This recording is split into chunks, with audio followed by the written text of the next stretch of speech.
2 men, 2 philosophies, 2 choices, 1 decision. You decide.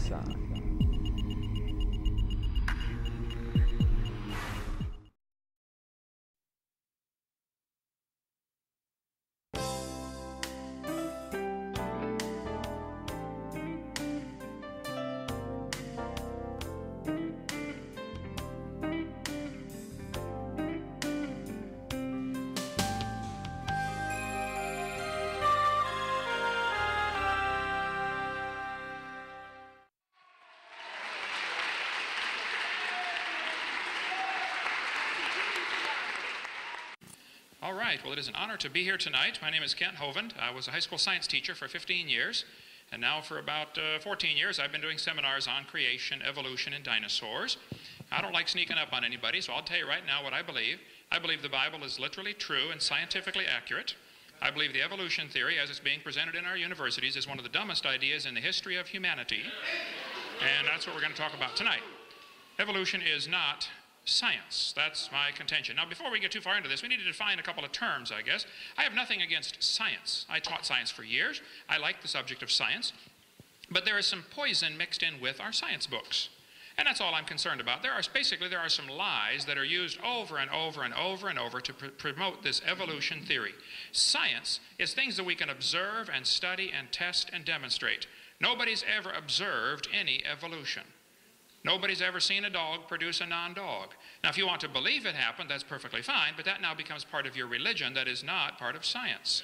Science is things we know by observation, testing, and demonstration. Now, Florida has a law that requires textbooks to be accurate.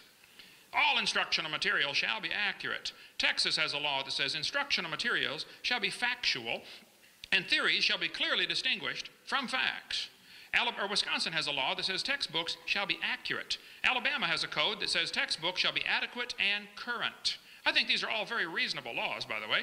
California has a law that says textbooks shall be factually accurate and reflect current and confirmed research. My contention is there is no current and confirmed research that supports the evolution theory. Evolution is not part of science, which is what this debate is about. This textbook says evolution is a fact. It says the evidence to support evolution is based on fossils, traces of evolutionary history in existing organisms, continental drift, direct observations of change, and the experimental production of new species. Well, first place, we'll go through each of these later on, but there's no way any fossil could possibly count as evidence for evolution. I mean, if you were in a court of law and you brought a bone you found in the dirt into the judge and said, "Judge, this bone is the ancestor of everybody today," well, they'd laugh at you. You can't prove that bone had any kids. You sure can't prove it had different kids. And why on earth would you think a bone you found in the dirt can do something animals today cannot do, which is produce something other than their kind? So fossils absolutely cannot possibly count as evidence for evolution because it is impossible to demonstrate that they had any kids that lived. You might believe that they're ancestral, but that's now not part of science. Science is what we can observe and test and study and demonstrate. Evolution is the other word that needs to be defined. Evolution has at least 6 different levels. Now, I read some of the stuff that Dr. Weisenburg wrote in some letters to the editor in the past, and this has happened. I've had 75 debates now, and in the last 10 years especially, they've worked very hard to focus the definition of evolution on only changes within the species or between species. I think this is a little bit deceptive, as I'm going to share with you tonight. Actually, there are 6 essential levels that would all have to take place in order for evolution to be true. First, we'd have to have cosmic evolution. Somehow, you have to have the origin of time, space, and matter. Before the matter can get together and make life, there has to be the matter. So how did the matter get here? Where did the energy come from? Where did the laws of nature come from? Those are all essential steps that they are included in the textbooks as part of evolution theory. But during debates, it's very frequent for the debater to say, well, this is not really what evolution is about. Well, I'm sorry, it has to happen for evolution to even take place. So yes, it is what evolution is about. Secondly, you have to have chemical evolution.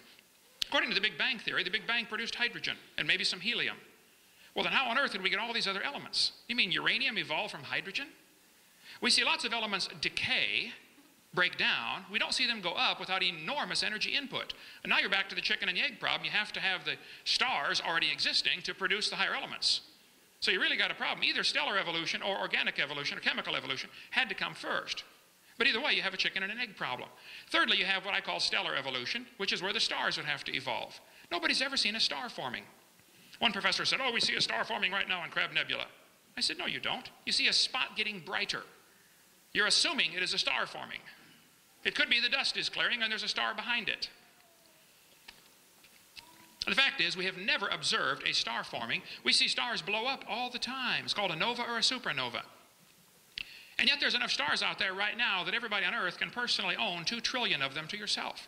Those are the ones we know about. We don't know about the ones that we don't know about. Fourthly, there would have to be what's called organic evolution. Somewhere, somehow, long ago and far away, life had to get started by non-living material. Now, the evolutionist is left with the very embarrassing position of having to believe in spontaneous generation, even though it was proven wrong several hundred years ago. All the experiments by Francisco Redi and Louis Pasteur and many others have said, look, life begets life. Life does not come from non-living material. One student was sitting in the audience one time, and his question for me during the question time was, Dr. Hovind, if scientists ever make life in the laboratory, what are you going to say then? I said, well, first of all, they are a long ways from coming to that. They can barely make a few amino acids, okay? Secondly, if a bunch of intelligent scientists do produce life in the laboratory, then I would say that that proves that it takes intelligence to make life, which is what I've been saying all along, okay? But the evolutionist really is left with, I think, the very embarrassing and totally anti-intellectual position of thinking that life came from something that was non-living long ago and far away. Why could it happen only once? 3.5 billion years ago. Why isn't it happening commonly, frequently? Fourthly, we have what's called organic evolution. That's where life gets started. Fifthly is macroevolution. That's where an animal changes from one kind to another. Nobody's ever seen this. The Bible says the animals bring forth after their kind, and so the definition of kind would be those that are able to bring forth. A dog and a wolf can mate and bring forth offspring. A dog and a banana cannot. So in some cases, it's very obvious what are the same kind. In other cases, it's not obvious what exactly was the original created kind. And I think that's a valuable field of research that's worth doing.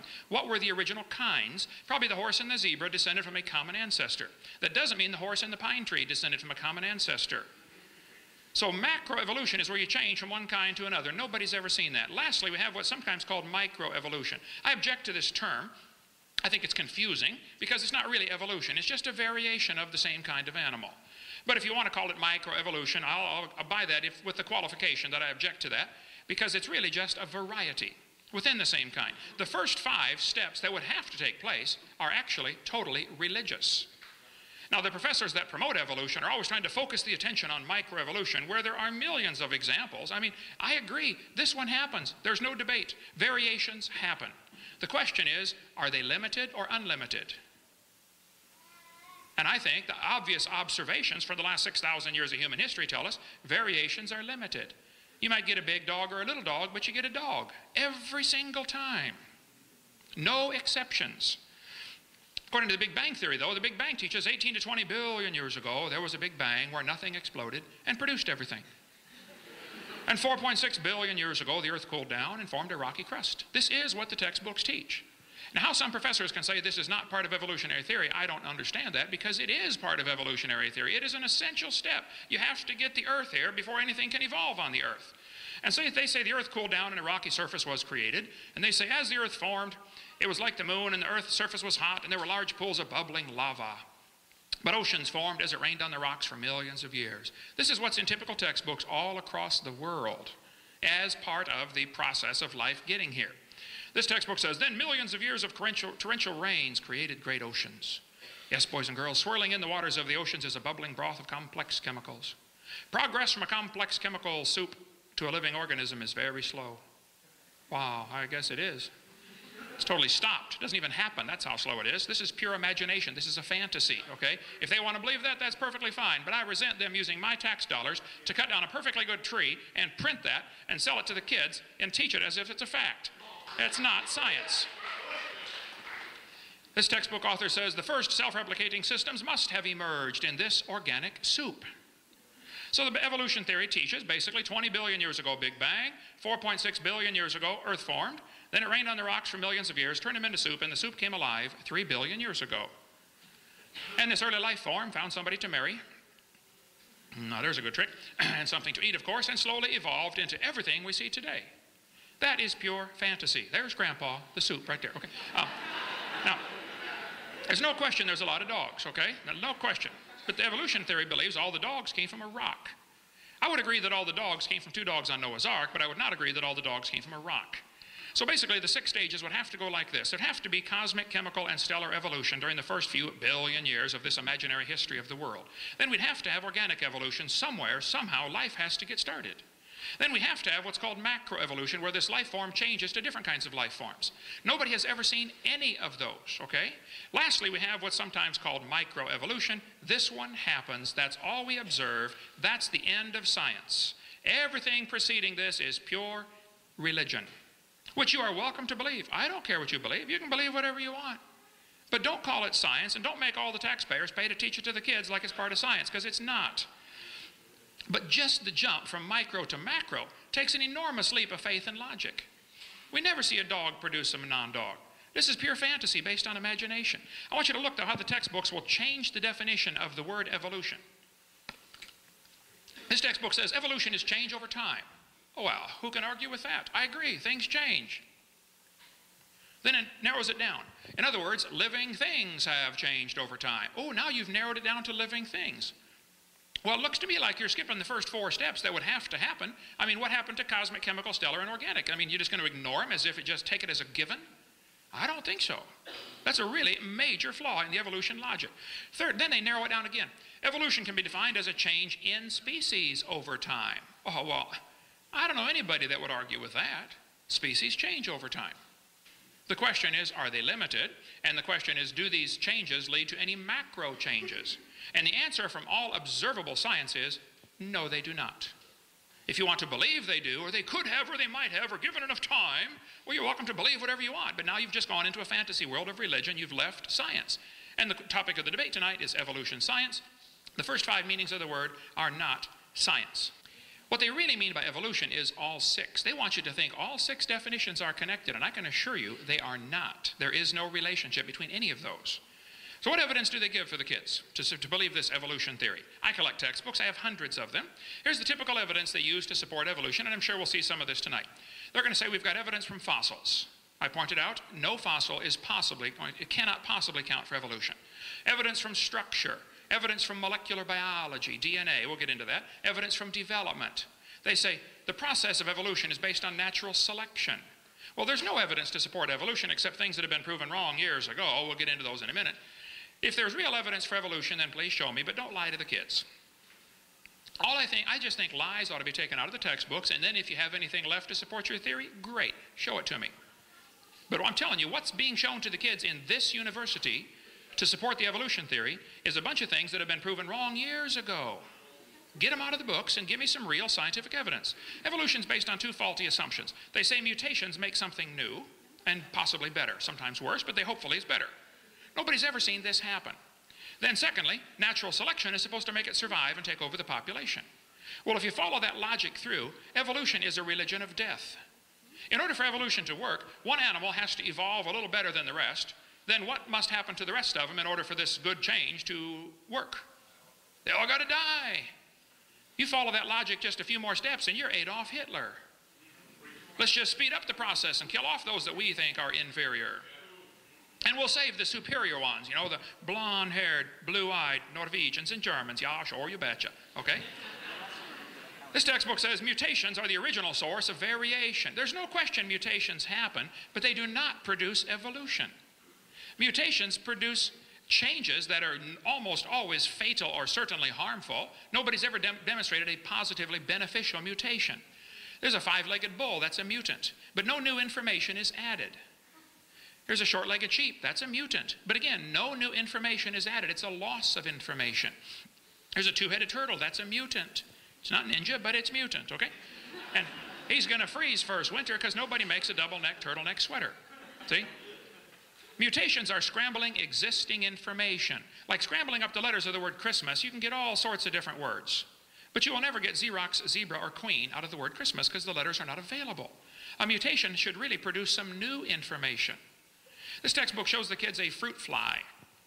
Look what it says here. Boys and girls, normal fruit flies have 2 wings. This mutant has 4.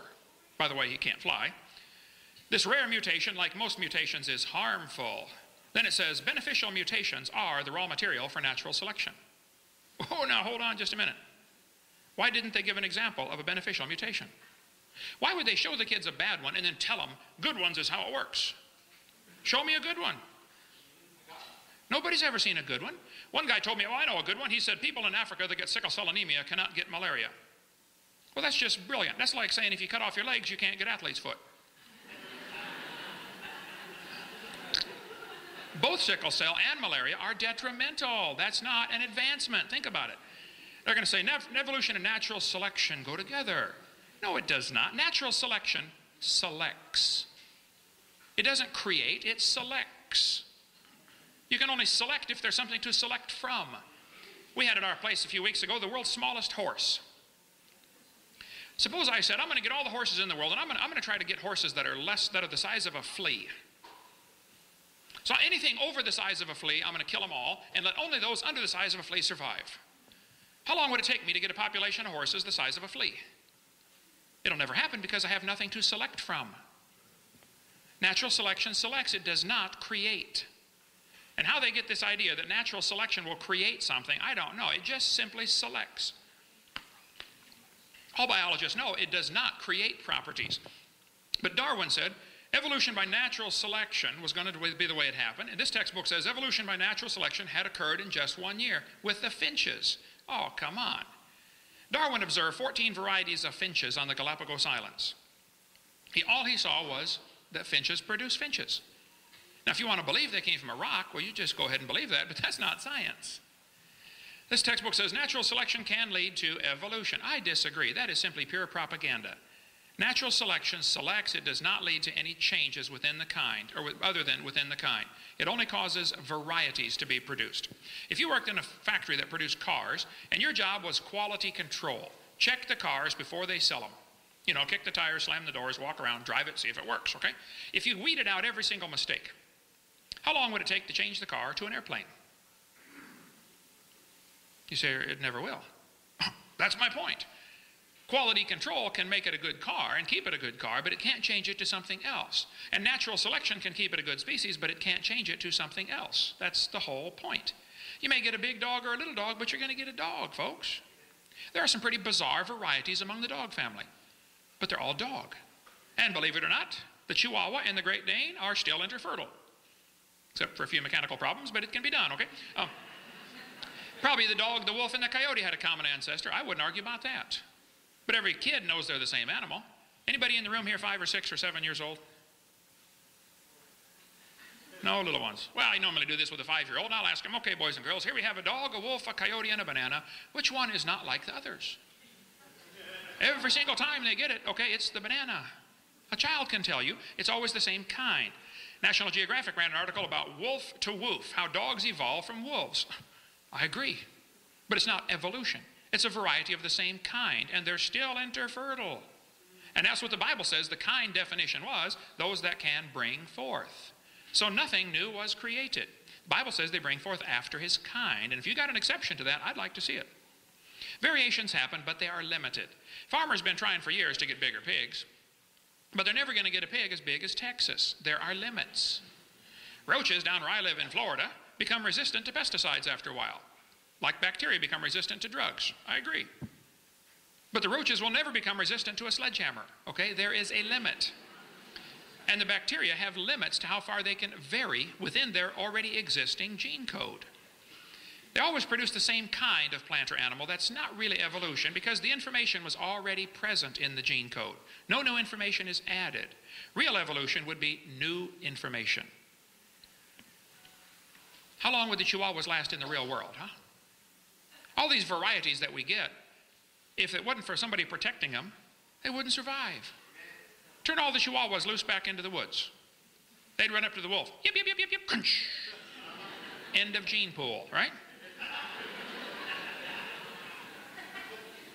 Genetic information is always lost, not added. Real evolution means an increase in genetic complexity. I defy anybody to show me where that's happened and produced any changes in the population. I grew up in Illinois, corn country. We got so many kinds of corn, they number them. But you can crossbreed your corn from now till the cows come home, and you'll always get corn. You will never get a hamster or a tomato or a whale to grow on your corn stalk, okay? It ain't going to happen. Variety of dogs happen, I agree. This Irish textbook calls it divergent evolution. They say the poodle, the terrier, and the collie had a common ancestor. Oh, come on, it's still a dog. Giving it a fancy name doesn't change the facts. It's not divergent evolution, it's a variety of dog. That's deceptive. See, they're going to give this as evidence for evolution, and then the kid psychologically is going to think the whole theory's been proven, when nothing could be further from the truth. This Mexican textbook says the zebra and the horse had a common ancestor. I agree. And it looked like a horse. Four-wheel drive, genuine leather upholstery, all the standard equipment. Okay, it was a horse. They got big horses and little horses today, all kinds of them. And it's interesting, horses, they're limited. There's some folks in California that have contests. They crossbreed horses, zebras, donkeys. They get zorses, zonkies, zeonies, z-donks, and chibras. Here's their website. They're all interbreeding. Okay, guess what that proves? They probably came from the original kind. A horse. There's a bunch of zebroids running around. In the Kentucky Derby in the last 100 years, they've gone from an average winning speed of 127 seconds down to 123 seconds. Now, back in the early days, they got some low times turned in back then, too.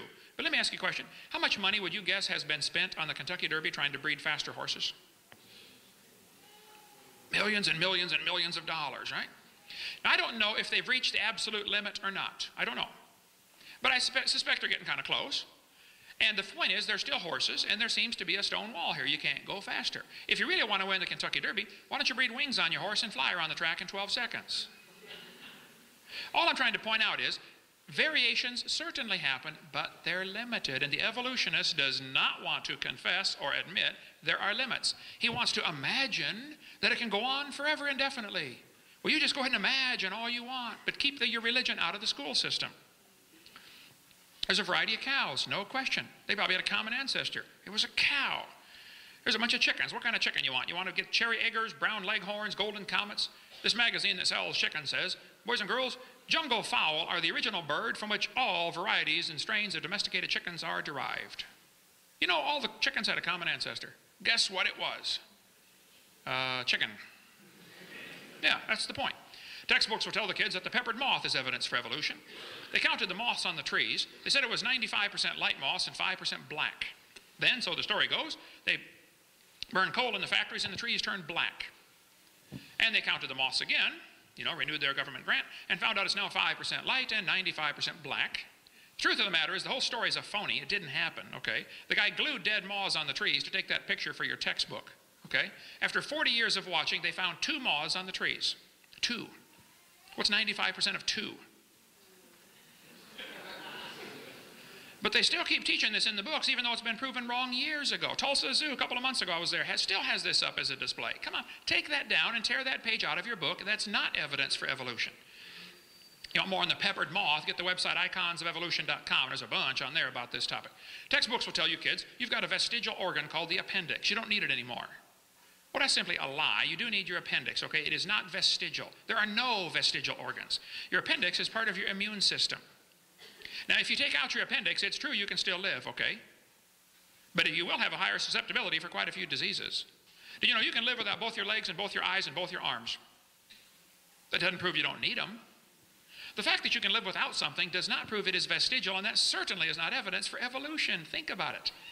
This textbook says the snake has vestigial reduced hind legs. Oh, they're lying to you. Those little claws right there are used in mating so they can maneuver each other into position. They don't have any arms, you know. This textbook says many organisms retain traces of their evolutionary history. For example, the whale retains pelvic and leg bones as useless vestiges.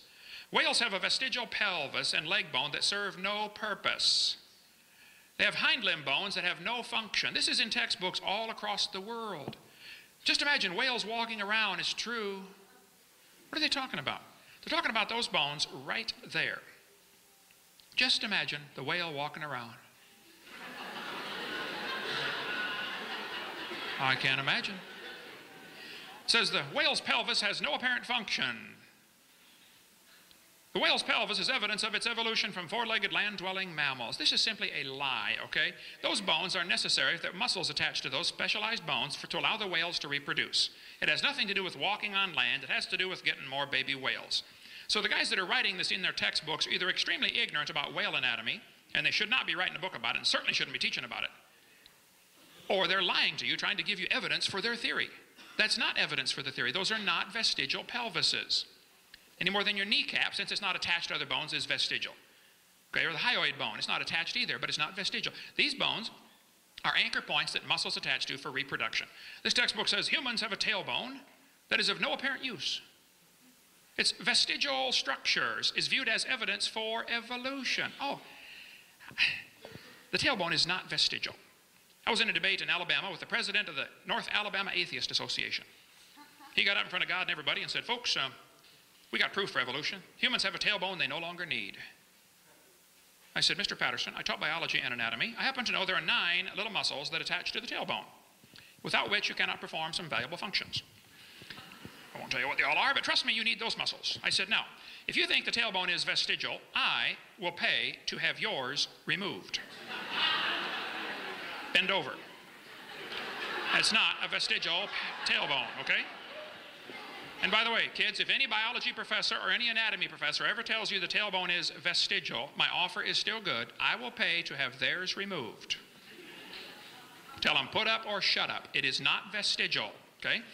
This textbook says the coccyx at the end of the human vertebral column is no apparent function and is thought to be the remainder of bones that once occupied the long tail of a tree-living ancestor.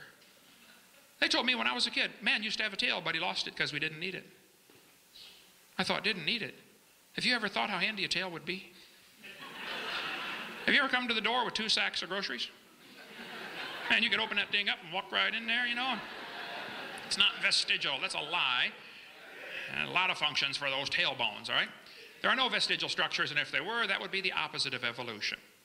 We could talk for hours, and we're going to quit here in a few minutes, but all the evidence that they're using, like Lucy, Australopithecines, you know, as evidence for evolution. First place, it's a fossil. It doesn't count for anything. You don't know Lucy had any kids. Okay? Secondly, Lucy, all those that studied Lucy said it's just a vestigial, it's just an unusual monkey. It could walk upright, possibly, we don't know for sure. It had an angled femur. Any monkey that climbs trees has an angled femur. Okay? We'd cover that a lot more on that, or in the book Bones of Contention, there's a lot about Lucy and other so-called missing links.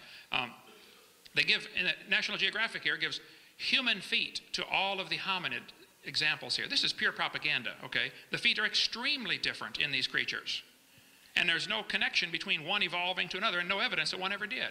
And again, you're dealing with fossils. They don't count. Think about it. In a court of law, they would laugh at you. Australopithecines, no fossils for evidence, or no fossils are going to count for evidence for evolution. The horse evolution series is taught in textbooks, yet it's been proven wrong 50 years ago. The gradual evolution of the modern horse has not held up to close examination. Back in 1950, J.G. Simpson, who believed in evolution and loved the theory and taught it, said the evolution of the horse family was unintentionally falsified. The early classical evolutionary tree of the horse was all wrong. It never happened in nature. This has been proven wrong 50 years ago, but they're still teaching it in your textbooks. The evolution of the horse. Up here at Yale University, they still got a big display of the horse, how it evolved from Eohippus to Equus. Pure propaganda. Didn't happen in nature. Darwin considered the idea that the human embryo has gills and he slowly evolved from a fish-like creature to a human. He considered that the best single class of facts in favor of his theory. He called it the biogenetic law.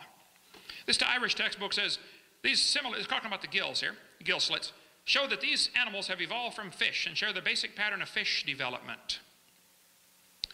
This one says humans have gills like a fish when they're embryonic stage. This is a lie. Those are not gill slits. Those little folds of skin later develop into bones in the ear and glands in the throat. They never have anything to do with breathing. I've seen folks that have 5 or 6 chins and they can't breathe through any of them but the top one. Okay? They're not gill slits. Haeckel actually lied. He faked the pictures of a human and dog embryo. He made them look just alike. Haeckel was a liar. He made giant charts of his pictures showing that these embryos of all these different animals have gill slits. This is a lie. On top are Haeckel's drawings. Underneath are the photographs of the actual creatures. Either he's a lousy artist or he's a liar, okay? Haeckel actually confessed to lying in court at University of Jena, but his textbooks are the textbooks today. I guarantee this university has a biology or anatomy textbook that teaches that the embryo has gill slits, and that's evidence for evolution. That's been proven wrong 127 years ago. Get it out of the book. If you have evidence for evolution, then stop lying. Then show it to me, but quit lying to the kids and tell them you do. I want you to listen carefully tonight. If any evidence for evolution is presented, as if it is scientific, I suspect you're going to hear things like vestigial structures. You're going to hear things like embryology. That's the code word for what they're talking about here. This has all been proven wrong a long time ago. So don't buy that stuff. It's been in the textbooks for far too long. Kenneth Miller's still teaching it after 125 years of knowing it's been proven wrong. I've got all kinds of stuff. We've got to quit here. Okay, I just don't want to see kids lied to. I think there is no evidence to support the idea that any animal produced a different kind of animal. Now, if you want to believe it happened, you enjoy yourself. You believe whatever you want. But don't call it science. And don't make all the taxpayers pay to teach it to the kids in public schools. Those who believe in evolution should admit it is a religion, and they should start private schools all over America, and let those who want to pay and learn it come pay and learn it. They got no business making all of us taxpayers pay for this silly religion to be taught in the school system. Thank you so much.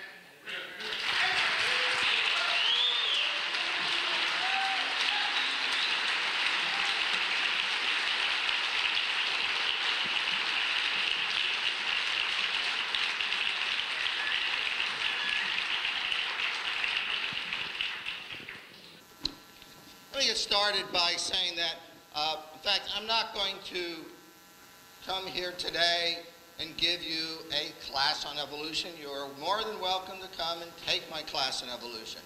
Or if you want to see responses to what he said, Scientific American had a, I don't know if you can read that. Can you read the sheet? See the overhead all right in the back? Okay.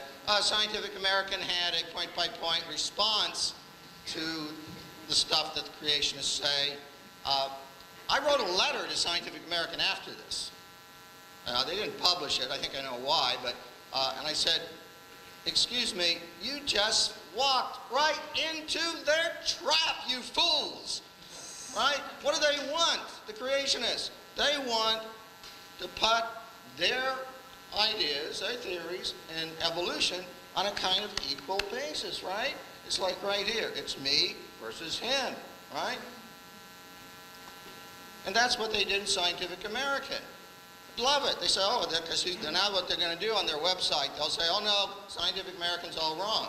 I point out something to you, and it's important to me, if not to you. There are thousands upon thousands, tens upon tens of thousands of hard-working, intelligent, well-educated scientists. These are the people who are out there digging the fossils that he doesn't think matter, but they're sure as hell working their butts off, digging them and studying them, right? There's thousands of others analyzing the DNA of organisms, trying to sort them out, collecting animals, right? They're standing behind me. You can't see them. They're all busy working, doing their science, okay? So this is, of course, in a sense, a totally unfair argument. He'll say X, I'll say Y, and you'll say, well, I believe X, because I came in here to believe in X. So read that if you want the response. I have actually a different focus. I'm not going to sit here and defend evolution. It doesn't need defending. Okay?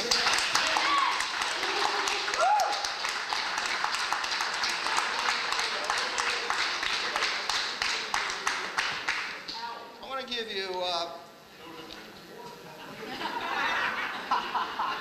give you the revelation of Richard. And God appeared to me, and she said, Richard, I created all that you see and study, the mountains and their fossils, strewn rocks, the fish in the sea, the birds in the air, even the isotopes in the stones by which you measure their age. Actually happened. And I was stunned. God was a woman. And yet, what else would she be? Again, God spoke. Spake, excuse me, it's biblical. Then God spake. What say you to these revelations, Richard? Wilt thou not give up thy false idol of evolution? Nay, God, though I find your revelations interesting, you have given me no cause to give up the theory of evolution. It is indeed a great wonder that you have created, but the facts remain unchanged. Evolution alone allows us humble scientists to understand your creations and to predict what we will find when we explore it further. Until evolution fails me, I must follow it, for I will not abandon my oath as a scientist. Facts, verifiable facts, must be my one true God. Yeah. So, now let me say, one of the problems with this whole debate is in the scientific community there is no debate, right? Scientists who study this stuff pretty much, they pretty much ignore the creationists until they discover their kids can't learn evolution in science class, right? Now, I just want to give you a taste of sort of what's going on. And what I did, I have here the last 2 issues of Science and Nature. These are the premier weekly science journals. And I went through them. This is from last week. This is 25 October and 24th of October. And looked for any articles related to evolution. So this is sort of a random selection, right? So let me just quickly share with you some of the current, and this is all, I'm going to talk about everything, every time evolution or an evolution subject came up in these, I'm going to share it with you just briefly. You guys can go to the library and read the articles yourself. The first one, I'm looking at Science. First one is kind of Jumbled DNA Separates Chimps in Humans, with a picture of a chimp and a child. I don't have a protector of this. The results are quite exciting, says Michael Connolly, a human geneticist at Indiana University. With this research, we can really find out so much more about evolution. Actually, what they discovered is they're finding there's somewhat more genetic difference than they originally had measured. Because see, now the data is coming in much more rich data. We're getting the sequence of the genes, of the DNA. So the data is much richer, and they're looking forward to that. The next article, called Cuts at Dino Monument Anger Researchers. The researchers are mad at Dinosaur National Monument in Colorado, I guess where it is, because they're cutting back the staff of people who are studying dinosaur any fossils. And actually the quote I thought was interesting was that Amy Henrici of Carnegie Mellon Museum in Pittsburgh, she studies some of the oldest frog fossils. Her specialty is frog fossils. Now, who would study frog fossils? Somebody in the evolution of amphibians, I guess, right? And she's very upset because now she's not going to have enough easy access to the material she needs to do her science. What's she going to do without her frog fossils? I don't know. Become a creationist, I suppose. No, she's a scientist.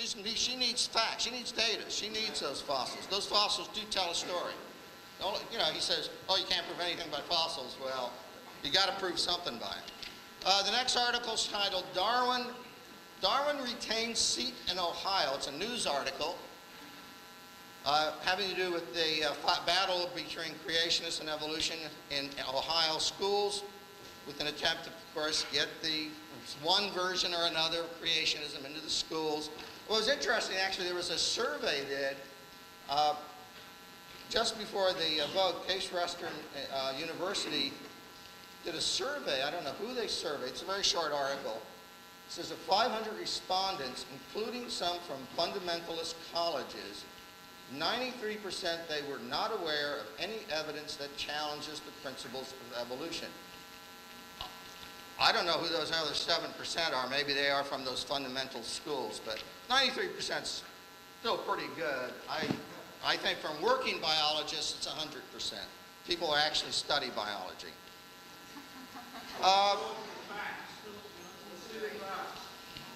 I'm getting there. We're getting there.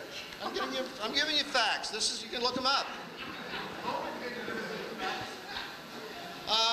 Discussion of the origin of life on page 747. Go to your library.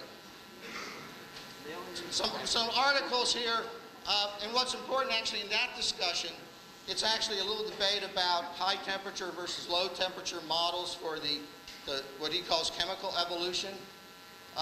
They don't mention evolution actually in those letters because they're talking about the origin of life, not evolution. Different subject.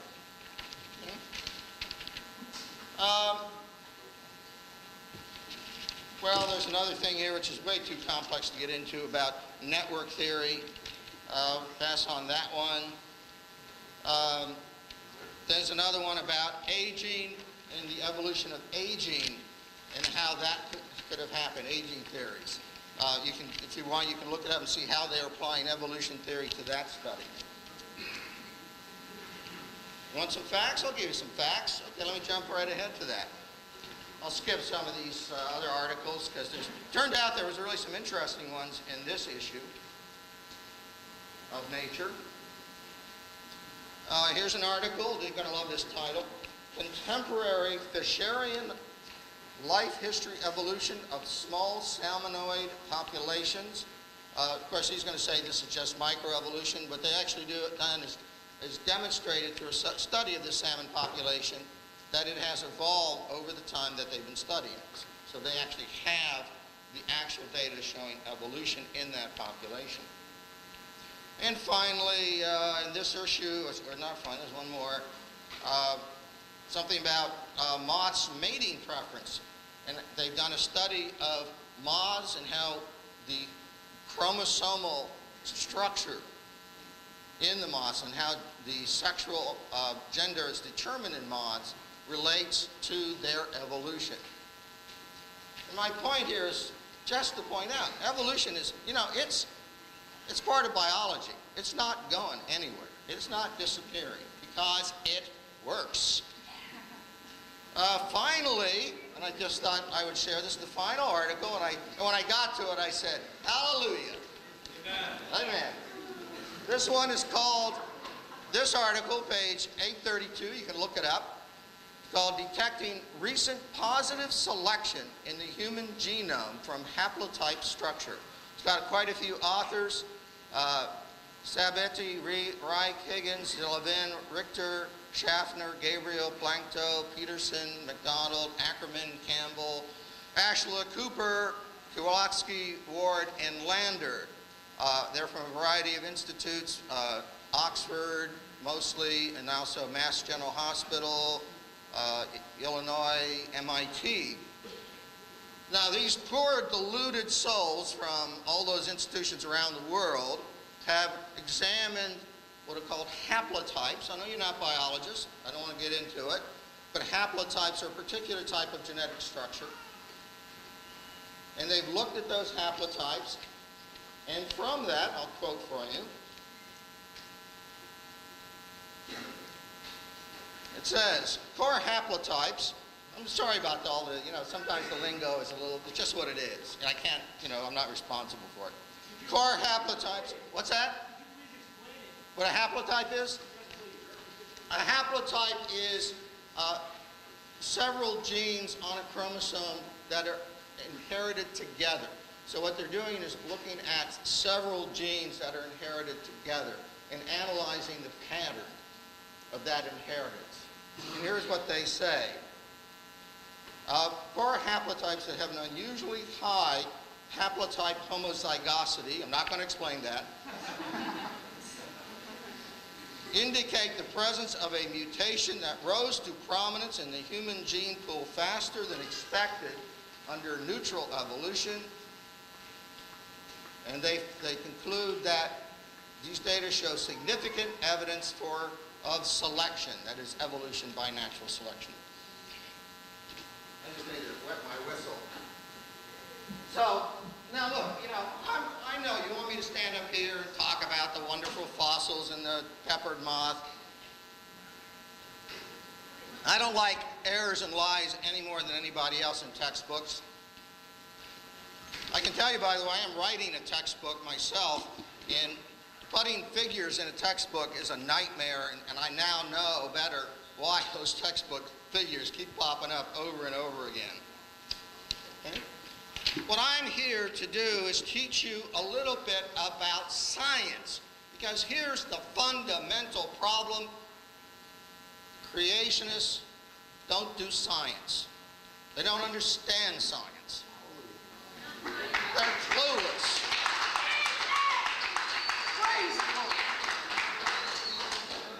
Let's look at what the problems are with the creationists, okay? I'm trying, I'll grab the mic. Can you hear me better now? Okay. Problem with creationism I want to go over briefly. Bad logic, bad facts, bad science, bad theology. So let's look at them in order. Okay? First of all, here's an example of creationist logic. Well, it's just, can we turn those lights off over the, just those one set of blackboard lights? That's perfect. Okay. Here's an example of creationist logic. No physical evidence, such as photographs, exists of George Washington. No one alive has ever seen George Washington, have they? Has anybody here ever seen George Washington? Any historians actually ever seen George Washington? No. Only man-made documents exist. And you know what?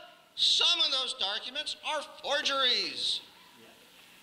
Following creationist logic, we must therefore conclude George Washington did not exist.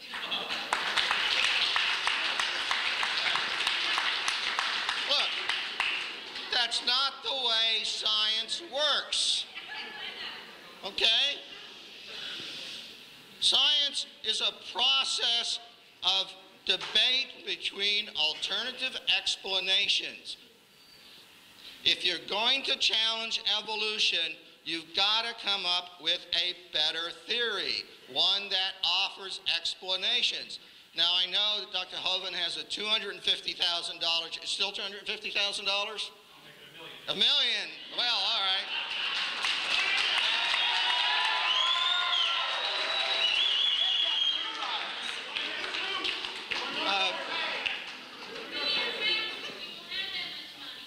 I'm sorry, I'm jumping ahead. I haven't got to my challenge yet. I mentioned also bad fact. Here's what the creationists do about the facts. First thing they'll do, they'll say it's just microevolution. Now, I teach evolution. All right? I never talk about macroevolution because, in fact, macroevolution are one and the same thing. Give enough time, you can turn anything into anything. Yeah, it's true. It's true. All right. It's proven. You got the fossil record. It shows all the steps.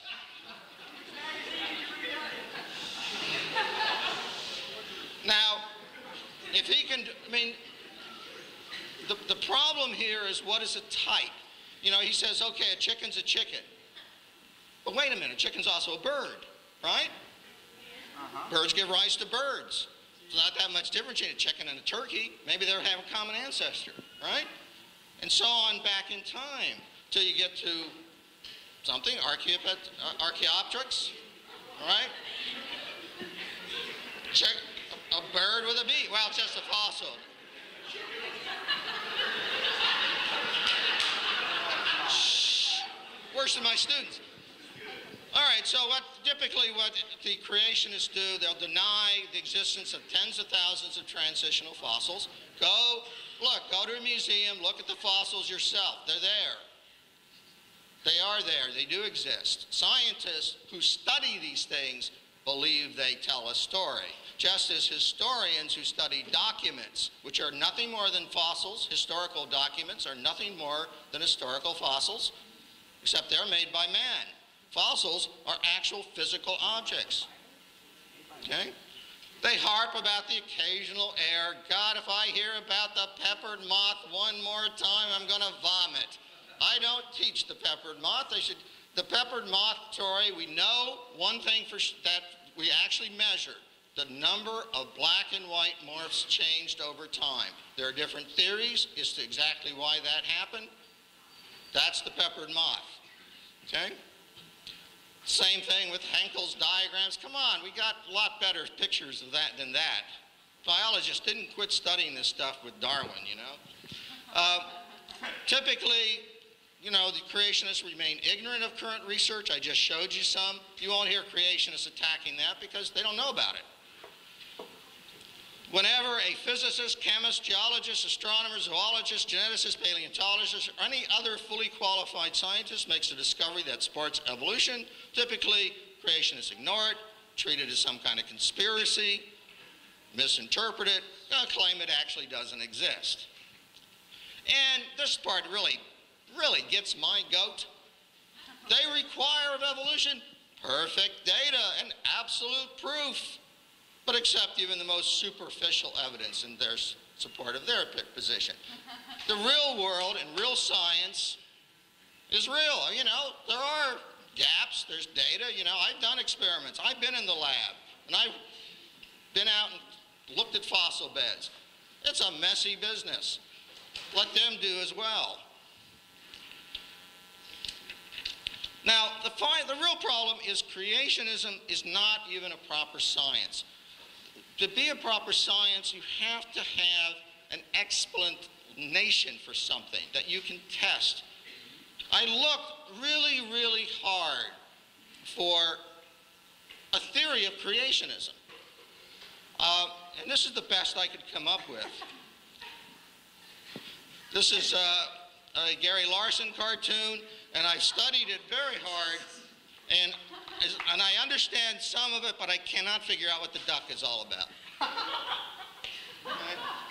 So I don't know. Maybe somebody can explain what the duck, but that's about as close as you get to a scientific theory of creationism. So I get to my challenge.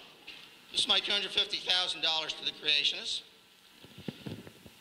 Describe a physical mechanism used by the Creator, and based upon this mechanism, make a unique prediction that's different from evolution, which can be tested. Now, did the Creator work outside of natural law? If you believe that, then fine, that's okay, but don't tell me that's some kind of science.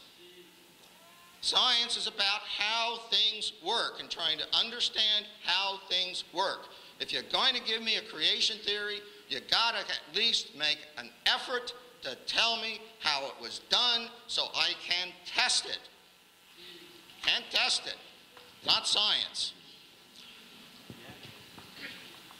Construct a realistic computer model that incorporates the known properties of living organisms, including variation, mutation, competition for resources, and the known age of the Earth, I should have added that, which does not lead to evolution. People who do the computer models, out pops evolution, including macroevolution and change of organisms and from one type to another. It's in the computer programs. It's in the math. Creationists don't like it, but then they don't do their own math to counteract it. This one I like, number 4. Construct either a unified theory of creation that brings together all of the creation stories of the world's different religions, or describe a scientific method for determining which one is valid. Now, you know, look, he can believe what he wants too. We all have our right to our beliefs, okay? But if we're talking science, you have to have a means of testing your beliefs against nature, against reality. And if you can't do that, it's not science.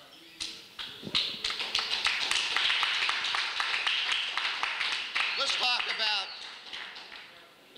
you know, here's a couple of specifics that I wouldn't mind seeing an explanation for.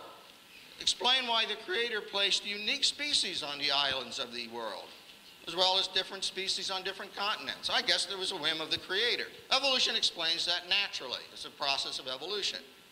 Maybe he has an explanation. I don't know. I haven't heard one from creationism. Explain why creationism does not violate the laws of conservation or mass, first and second laws of thermodynamics. Why we should abandon these laws.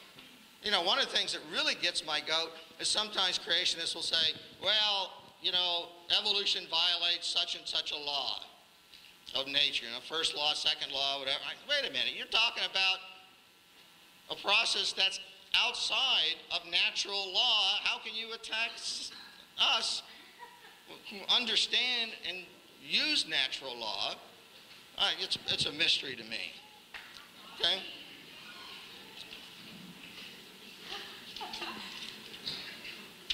Now,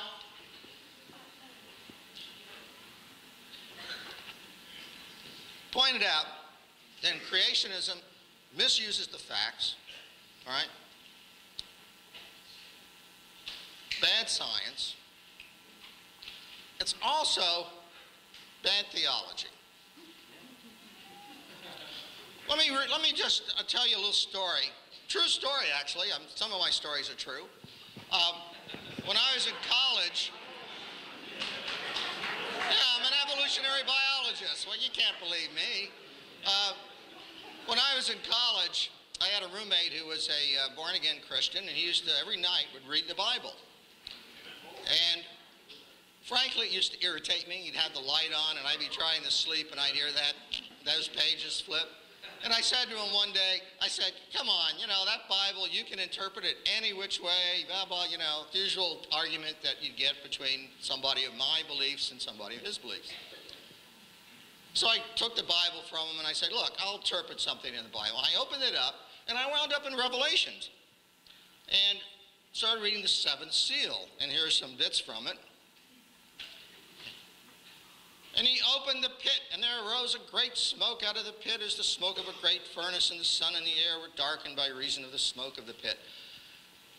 And there came out of the smoke locusts upon the earth, and into them was given power as the scorpions have power. And it was given them that they should not kill them, but that they should be tormented for 5 months. And their torment was the torment of a scorpion when he striketh a man. And And on their heads were as it were crowns like gold, and their faces were as the faces of men. And they had breastplates, as it were breastplates of iron, and the sound of their wings was the sound of chariots of many horses running to battle. And I looked at that, and I said to my roommate, this was about 1960, I don't want to tell, 1960-something.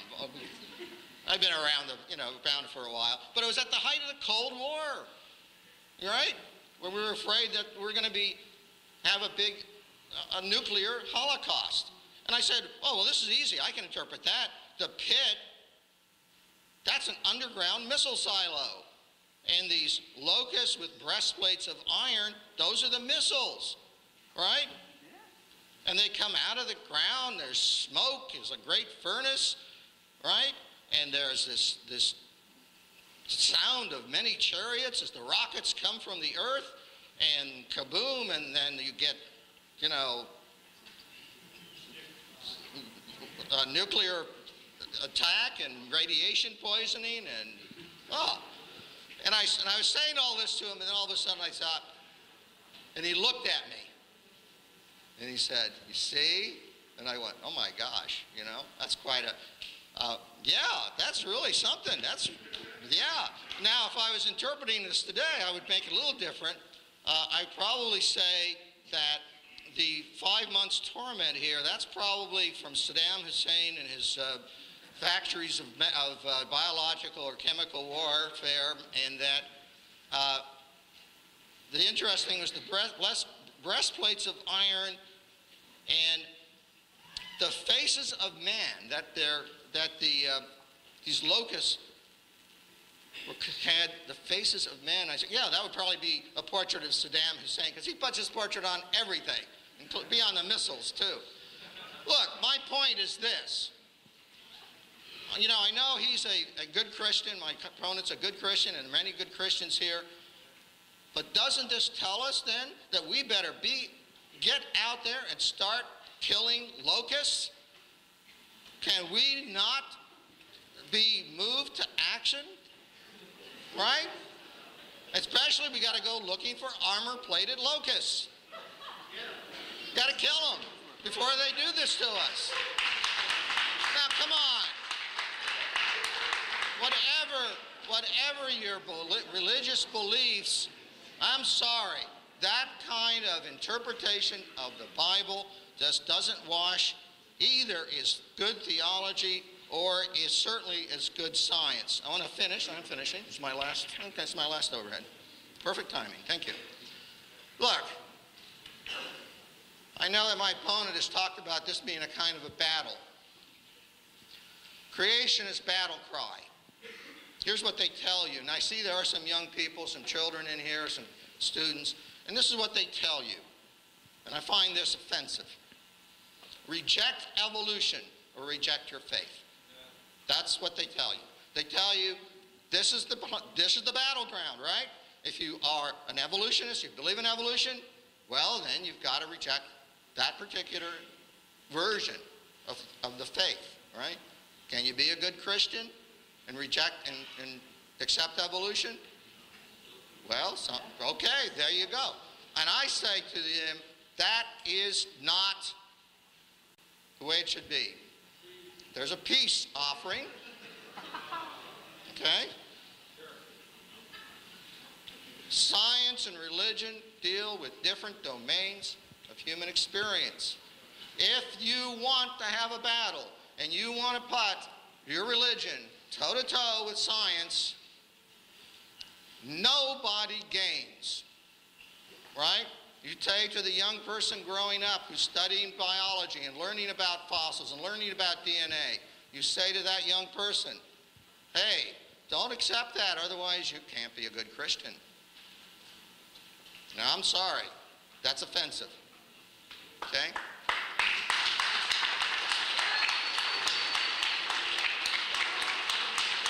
You can be a good Christian.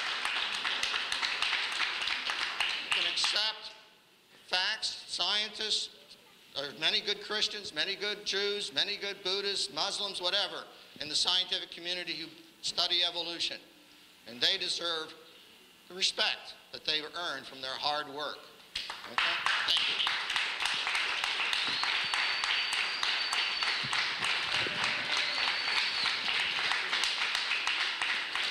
you. Okay, now we're going to move on to a 15-minute rebuttal from Dr. Hovind. Well, that was very interesting. Let me give you my rebuttal of some of the things that he said. I don't think we'll have time to give them all.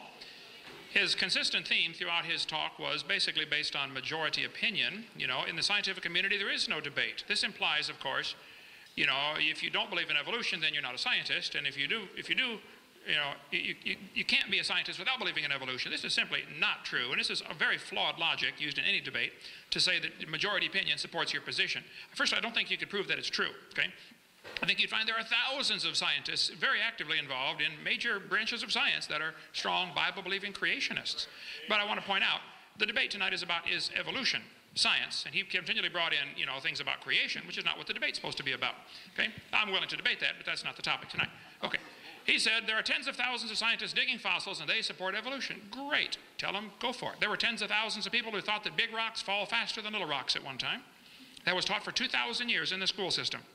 And it was wrong. There were tens of thousands of people that thought if you took your blood out, you would get better. It's called the doctrine of humors. They were wrong. Okay? There are also tens of thousands of people who do not believe in evolution. All the polls show that only about 9% of the population of America believes in the evolution theory with no God involved. Another 30% think God used evolution. Even the two together is a vast minority of the population, okay? So you don't go on majority opinion anyway, but if you want to go on majority opinion, then the majority support the creation view, okay? He said, this is important to me. I guess so. You get paid by the taxpayers to teach this stuff. Of course it's important to you.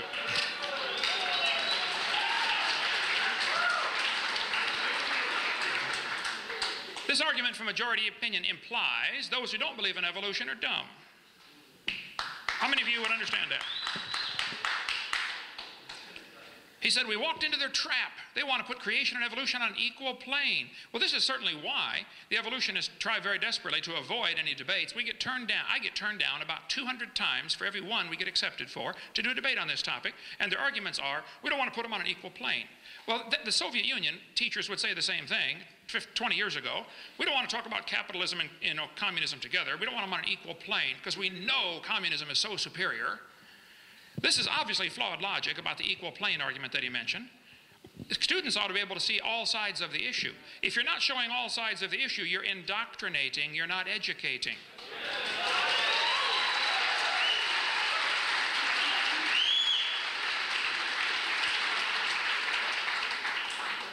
He said, facts are my true God. Well, I pointed out a bunch of things in the textbooks that are used as facts that are not true. I have yet to see any facts presented tonight that support the evolution theory.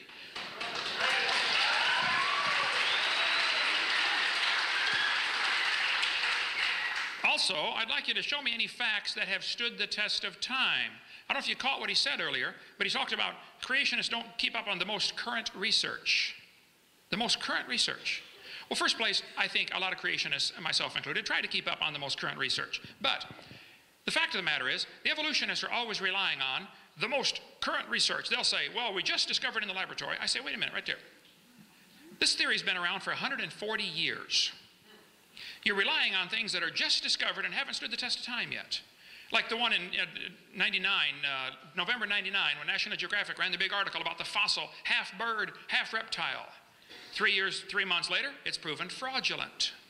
This happens over and over and over in the evolution theory. They teach something for a few years. Oops, we're sorry, it was wrong. Okay, let's go teach something else. Oh, we're sorry, it's wrong. Okay, we'll teach something else. Forget about this current, don't forget about the current research. I'm in favor of that. But don't use that as evidence till it has stood the test of time. Show me some facts that have stood the test of time. All of the so-called cavemen get proven wrong one by one. Nebraska man was in the textbooks for a while. Piltdown man was in the textbooks for 40 years and it was proven wrong. It was a deliberate fraud. Just study the facts and you'll see there are no facts that support evolution theory that have stood the test of time. All false theories die very hard. The geocentric theory died a horrible death along with people who dared to question it, okay? Doctrine of humors died hard. Evolution is a dying religion and its adherents are running scared. Creationists don't do science because you can't test it. Well, creationists are not asking the taxpayers to pay for their view to be taught, so the burden of proof is on the evolutionist. Richard Dawkins said, it's absolutely safe to say if you meet someone who claims not to believe in evolution, that person is ignorant, stupid, or insane, or wicked. Well, Richard Dawkins has refused to debate creationists for many years. I was over in England 2 weeks ago. I'll debate him any time with half my brain tied behind my back. Okay? If we stick with the scientific facts, tell him. We've already sent letters to him. Kenneth Miller, who teaches evolution and writes books about it, I debated him on the radio one time. He's a Catholic, writes a lot of textbooks about biology and evolution. He said evolution is controversial in some circles. As if, well, only those people who are stupid don't accept this wonderful revelation that we all came from a rock 4.6 billion years ago. Karl Popper said evolution is not a fact. It doesn't even qualify as a theory or hypothesis. It's a metaphysical research program. It's not testable science. Julian Huxley, Thomas Huxley's grandson, said, I suppose the reason why we leapt at the origin of species was that the idea of God interfered with our sexual mores. Ooh, now we're getting to some truth here. If you don't want God telling you what to do, that's perfectly fine. I don't care if you obey God or not. You can live your life any way you want, but don't stand behind some flimsy religion called evolution and claim that justifies your rejection of the obvious, that dogs produce dogs and cats produce cats and life begets life. There's no evidence for this evolution theory. Michael Ruse, professor of philosophy and zoology at University of Guelph, said evolution is promoted by its practitioners as more than a mere science. Evolution is promulgated as an ideology, a secular religion, a full-fledged alternative to Christianity with meaning and morality. I'm an ardent evolutionist and an ex-Christian. But I must admit in this one complaint, and Mr. Gish is but one of many to make it, the literalists are absolutely right. Evolution is a religion. This was true of evolution in the beginning, and it's true of evolution still today. Sir Arthur Keith, who wrote the foreword to Darwin's 100-year anniversary book, 1959 edition to Darwin's book, Arthur Keith, who believed in evolution, said, evolution is unproved and unprovable. We believe it because the only alternative is special creation, and that is unthinkable. Professor Bonar said, evolution is a fairy tale for grown-ups. The theory has helped nothing in the progress of science. It is useless. So don't tell me that all scientists believe in evolution. You're simply mistaken, okay? Plus, it wouldn't be good logic to use that as an argument because majority opinion means nothing. The majority of the Taliban thought they did what was right, okay? Malcolm Muggeridge said, I'm convinced that the theory of evolution, especially the extent to which it's been applied, will be one of the great jokes in the history books of the future. Posterity will marvel that so flimsy and dubious an hypothesis could be accepted with such incredible credulity that it has. How can people believe we all came from a rock 4.6 billion years ago? Scientists who go about teaching evolution are great con men. The story they are telling is maybe the greatest hoax ever. In explaining evolution, we do not have one iota of fact. Fred Hoyle said the only way life could have come into existence is because some superintelligence having created it. So he says, well, maybe it came here from outer space. Well, you're transplanting the problem to a different place. How did it get started? That's not a solution. Pierre de Chardin, who was involved in the fraud of Piltdown Man, okay, Catholic priest who promoted all kinds of false evidence to support the evolution theory. Pierre de Chardin said, evolution is a general postulate to which all theories, all hypotheses must henceforth bow in order to be thinkable and true. Evolution is a light which illuminates all facts, which all lines of thought must follow. This is what evolution is. Talk about a mantra. That's a religious, dogmatic statement. That's not science. Nobody's ever seen any evolution other than the micro changes we see within the same kind. My opponent asked for a testable hypothesis. Okay, here's my hypothesis. This world was created by an intelligent creator, and everything was created within a few days of each other. This is the only way to explain all the millions of symbiotic relationships we find in nature. Certain plants require certain animals require each other to transport seeds or whatever. If you want to think that these things evolve separately, you're welcome to do that, but I think it's more logical to say they're so complex they had to be designed. First of all, the design indicates there was a designer, and the complexity indicates there was a really intelligent designer, and the interrelation between all these plants and animals, including the fact that plants give off oxygen and animals give off CO2 and they reciprocate the gases, there are billions of examples that you would have to say it is best explained with a creation of these things fully formed and in close proximity to each other within a few days. Then I think there was a worldwide flood about 4,400 years ago that buried this world and produced billions and billions of fossils, which we're still digging up today. All of the fossils that we find are indication that there was a rapid burial, catastrophic burial, in enormous amounts of mud. There are layers of limestone that cover just about the entire United States.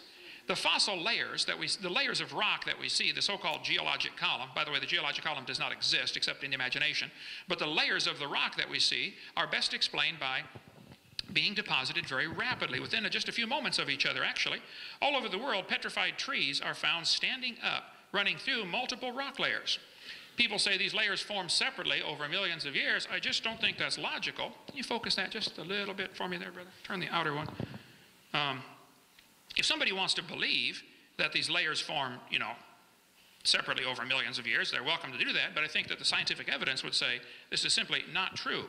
Millions, maybe not millions, I know thousands and possibly even millions of petrified trees exist in the world, standing up in the vertical position. They're all over the world. These fossilized trees are connecting all these different layers that they're telling us are different ages. So back in 1830, they started teaching the layers of the rock are different ages. And somebody swallowed that and started saying, oh, wow, well, then that means this earth is millions of years old. The fact of the matter is the evidence we see from fossils, from digging in the ground, is you see petrified trees extending from one seam of coal right through 20 feet of rock into another seam of coal. They're found all over the world. Petrified trees in the vertical position are indications that these layers are not different ages. And yet my opponent here and his colleagues will dig in the dirt and find fossils and assume that because one fossil is lower than another one, therefore it is the ancestor of the one above it, which is totally flawed logic. I mean, if I get buried on top of a hamster, that does not prove he's my grandpa, okay? I think the petrified trees that we find in the vertical position, and there are many thousands of them, are indication of rapid burial in mud. All over the world, petrified clams are found on top of mountains. Huge clams in the closed position. They had to be buried quickly. They had to be buried alive, actually, because as soon as a clam dies, it opens. And yet petrified clams in the closed position are extremely common. I've got buckets of them in my museum in Pensacola, Florida. I like fossils. We have a museum. I don't know any Christians that are against science or that are against fossils. I think what's happening, though, is the interpretation that you're placing on these fossils is where the problem comes in. Let me get up to a problem here, what different ways things are interpreted. My family there, first grandkid, okay? All right. Well, be quicker to find this way. Here's the problems. Students are shown facts, which, like for instance, it's a fact Grand Canyon exists. I don't know anybody that argues with that, okay? But there are two interpretations of how it got there. Those folks who believe in evolution say the canyon formed slowly with a little bit of water and lots of time. Those who believe in creation say it formed quickly with lots of water and a little bit of time. Now the fact is, the canyon exists. The interpretation is not part of the fact necessarily, okay? It's a fact the earth has layers of rock. The evolutionists say these layers formed slowly over millions of years and each one is a different age. I think we can demonstrate that's not true. The creationist says these layers are probably all from one big giant flood in the days of Noah. So my testable hypothesis, sir, is that there was a flood that formed all these layers in rapid succession. And we have evidence of this from trees connecting them all. We have evidence from the fact that Grand Canyon could not possibly have been formed by the could not possibly have been formed by the Colorado River. The top of Grand Canyon is 7,000 or 8,000 feet above sea level, in between the snow lines here. The river enters the canyon at 2,800 feet above sea level. Rivers don't flow uphill. How did it get started? It has to start at the top, eroding its way down. It's 270 miles across there. Grand Canyon is quite obviously a washed out spillway. There used to be a big lake there. And how students are being taught it was formed slowly by the Colorado River, and they get by with that and call it science, I don't know. But many, many geologists agree Grand Canyon was formed catastrophically. A couple of great big lakes, Grand Lake and Hopi Lake, overflowed their dams. Got too full, and any farmer that's ever lost a dam to too much water will tell you, it doesn't wash out the whole dam, it washes a slot out of it. Washes a crack out of the middle someplace, and that's what happened with Grand Canyon. The top of the canyon's higher than the bottom. The river runs through the bottom. The top's higher than where the river enters by 4,000 feet. Rivers don't flow uphill. There's no way that river made that canyon. But yet students are taught Grand Canyon formed slowly over millions of years, and some of you are not checking the facts. I just encourage you students here, if you want to believe in evolution, that's perfectly fine. I don't care what you believe in. I'm going home tomorrow. But you believe whatever you want. But you need to examine the facts, the so-called facts that are being presented to you, because I'm telling you, I'm afraid some of you are being brainwashed and you're swallowing it.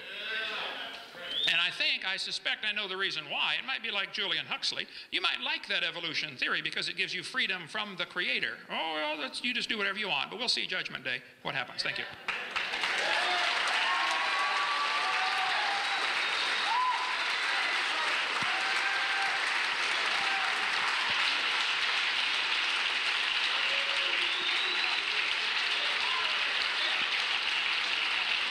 Okay, everybody.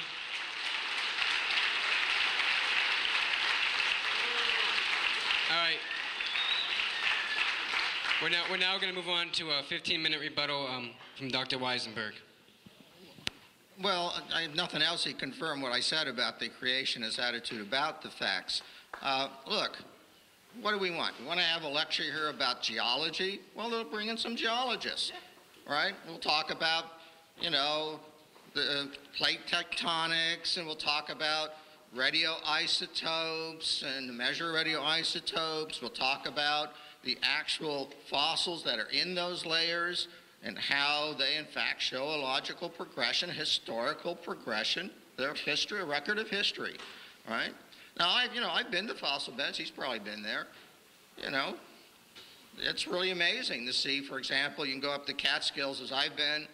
There's fossilized coral reefs. I mean, there are coral reefs in middle New York State. Now, I can explain that from the combination of, plate tectonics and evolution. There's no problem. We have the data, we have the ages, we have the mechanisms. It's all there. I can go a little further away and I can find beds of trilobite fossils, thousands of them, embedded in what was obviously mud at one time. You can dig, and I would challenge my opponent, you can dig all you want in those fossil beds. You can dig, you can dig, you can dig. You will never find a bony fish or any sign of anything that came afterwards. Okay? He talks about dinosaurs. The creationists love it because every now and then somebody will say they found a human footprint or something like that embedded with dinosaur fossils. Come on, there are thousands upon millions of dinosaur fossils. There are some 800, but the Dinosaur National Park thinks about 500 square miles or something. It's huge. And it's millions of dinosaur fossils and other fossils dating back to 100 million or so years ago. You won't find a trace of a human remain. And so, what the creationists do is they proclaim that certain things can't have happened. They say, oh, it doesn't make sense. It could not have happened. We've never seen this, right? And because they proclaim it, we're exposed to say, okay, we're just going to ignore all the evidence, ignore the geologists, ignore the physicists, ignore the chemists, ignore the paleontologists, because the creationists don't have the imagination or something, right? I don't know what it is, because I don't have any problem understanding how slow change contains a single cell. And by the way, let me say something about the banana and the dog, right? Here's an interesting fact. If you take and look at what's inside that banana and those dogs, they're awfully similar. It's cells. It's DNA. You know, you can take a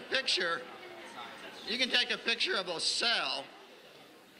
Now we can tell, I can tell an animal cell from a plant cell. But if I get an electron micrograph of an animal cell, for example, I can't tell if it comes from a worm or a person. All right? They look basically the same. All right? The same parts.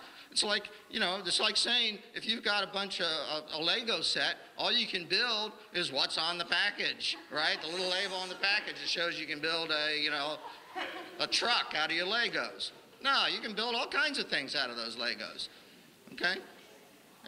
And the people who study this, who do the math, who do the computer programs, and in my imagination, I have no problem seeing how you can do that in slow steps. And it's been shown that you can, in fact, do that. And the historical evidence says that's what happened. Now look, you know, this is the book I use in my class. It's a skinny little book because I didn't want my students to have to pay too much money. You know, it happens to be full of tons of data. I will point out there's actually the peppered moth story is not in here. Henkel's diagrams are not in here, but there's a ton of data. There's a ton of experiments and diagrams, and I mean, you know, 150 years of study of evolution, and it's still progressing. We still do it because you know why? We're scientists. He complains that, you know, things change, we're making new discoveries. Hello, we're scientists. That's what we do. We study nature, right? And so far, except for creationists making proclamations that we're all wrong because they don't understand it or they have some different explanation, the evolutionary biology is the best we got, and until they can come up with something better, that's what we got to teach our kids. You teach the best science.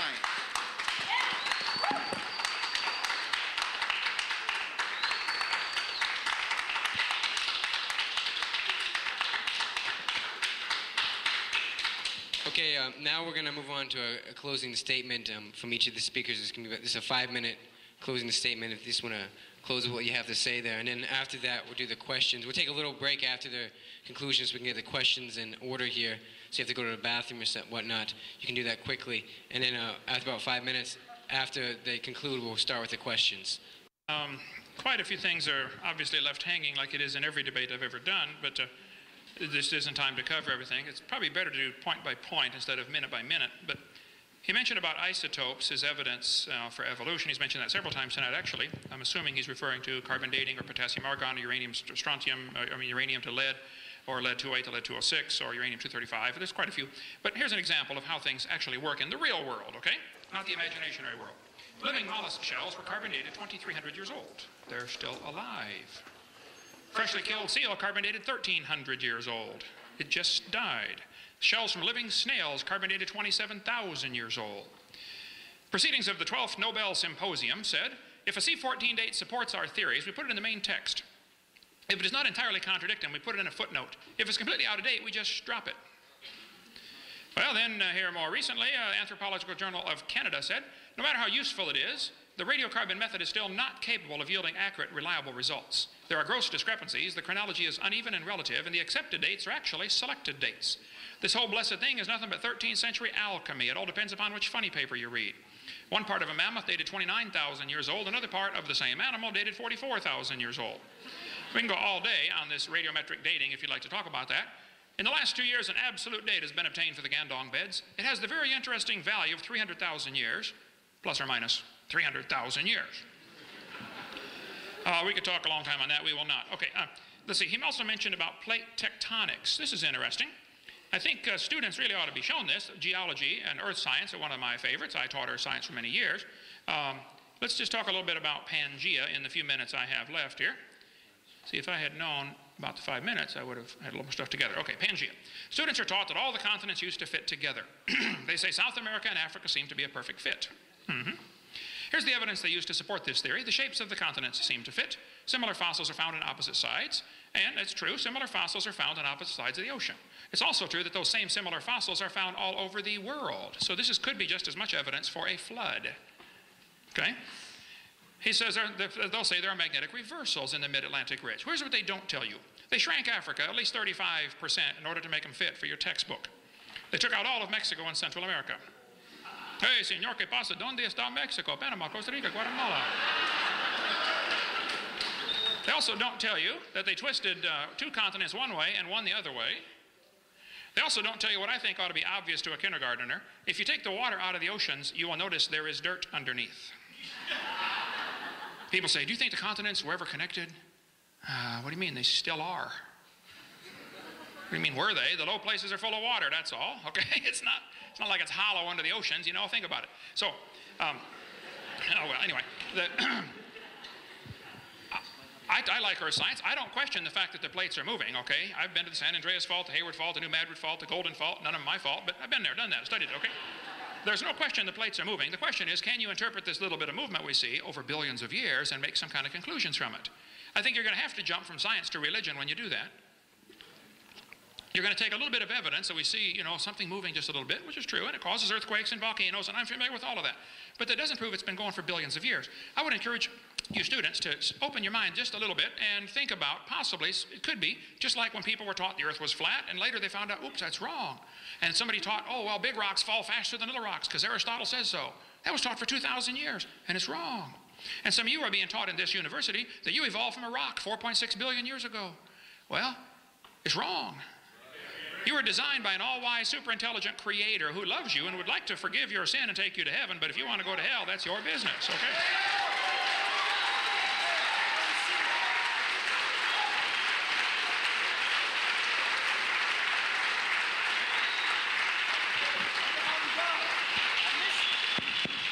All right.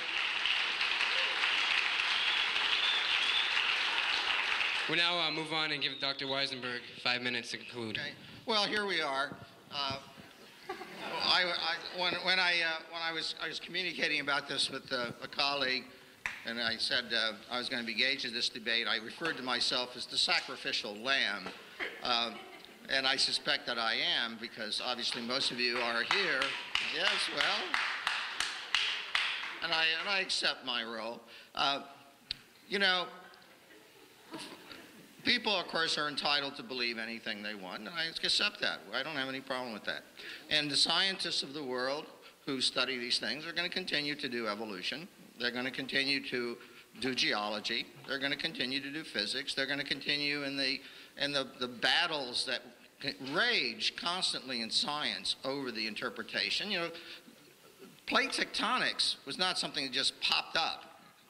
You know, it was something that was proposed, ignored, and then all of a sudden, gee, pieces fell together. The pieces came together.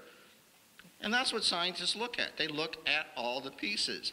What the creationists do, you know, they love to say, oh, it was the big flood, and then they'll pick out some selective data. Not, you know, you mentioned the reversals of the Earth's magnetic field, which was the actual evidence by which we established plate tectonics. I don't remember anything in the Bible about reversal of the Earth's magnetic field. I don't know, maybe it's there, but so, you know, what you've got to understand, those of you that are, and it's obvious that most of you here came here to hear Dr. Hovind, keep this in mind, that you rely on science, and you rely on science for the world we as scientists have created for you, right? It's a pretty nice world. We put together a lot of great things in this world. We've cured a lot of diseases. We've created some great artifacts from, you know, video games, to big screen TV, to fast cars. Take your pick, you know, or maybe those aren't great things. But science does that, right? It's given us antibiotics. It's given us heart transplants. Now, you can believe what you want, but scientists are going to continue to do science. They're going to continue to study the world. They're going to continue to debate and argue with each other about what the evidence shows. And until the creationists can offer better explanations, can come up with some mechanisms that offer actual believable results, because I'm sorry, you know, the hand waving you saw doesn't pass for real science. The real scientists are the ones getting their hands dirty, working in the lab, and I'm sorry, it's not just numbers. It's a matter of respect. I respect the people who come here who are religious and have deep beliefs in their religion, and I think that's great. And I'm not going to come up in here, for example, and argue that God doesn't exist and give you a list of reasons why God doesn't exist, because you know that he does, right? She does. Excuse me. You know that she does.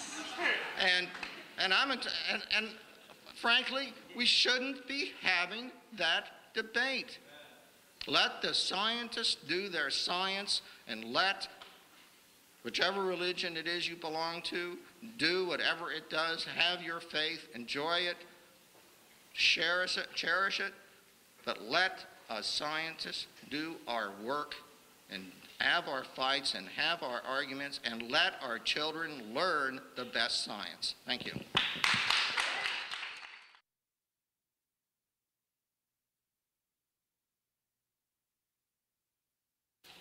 right, this is about vestigial organs. It says male nipples, which include the milk-making mammary tissues as women, but men don't make milk. Explain their function if they're not vestigial. Explain the function of nipples on men if they're not vestigial. Is that the question? First place, I would point out that if there were a vestigial structure, that is lousy evidence for evolution. That's an example of losing something, not gaining something. Evolution ought to have some examples where we gain something. So your question was, why isn't this example of evolution? Was that what was the question there? Okay, so I am answering the question, thank you. Now, as far as the function, there's quite a few different types of skin on the human body. Ask anybody who ever does skin grafting for burn victims. They will tell you there are different types of skin, and they have to be you have to graft carefully to get the right type of skin in the right place, okay? Or you may have problems where it won't take, even from the same body, transplanting from one part of your body to another for skin grafting. There are several different types of skin that end right where the nipples are on anybody's body. Several different types of skin. The skin on the side of your body is different than the skin on the front of your body, the chest. So I don't know all the functions of it or the purposes of it, but I think that I would point out that that question shows enormous faith in evolution, totally devoid of facts, because that is not evidence for evolution. Vestigial organs would not count as evidence.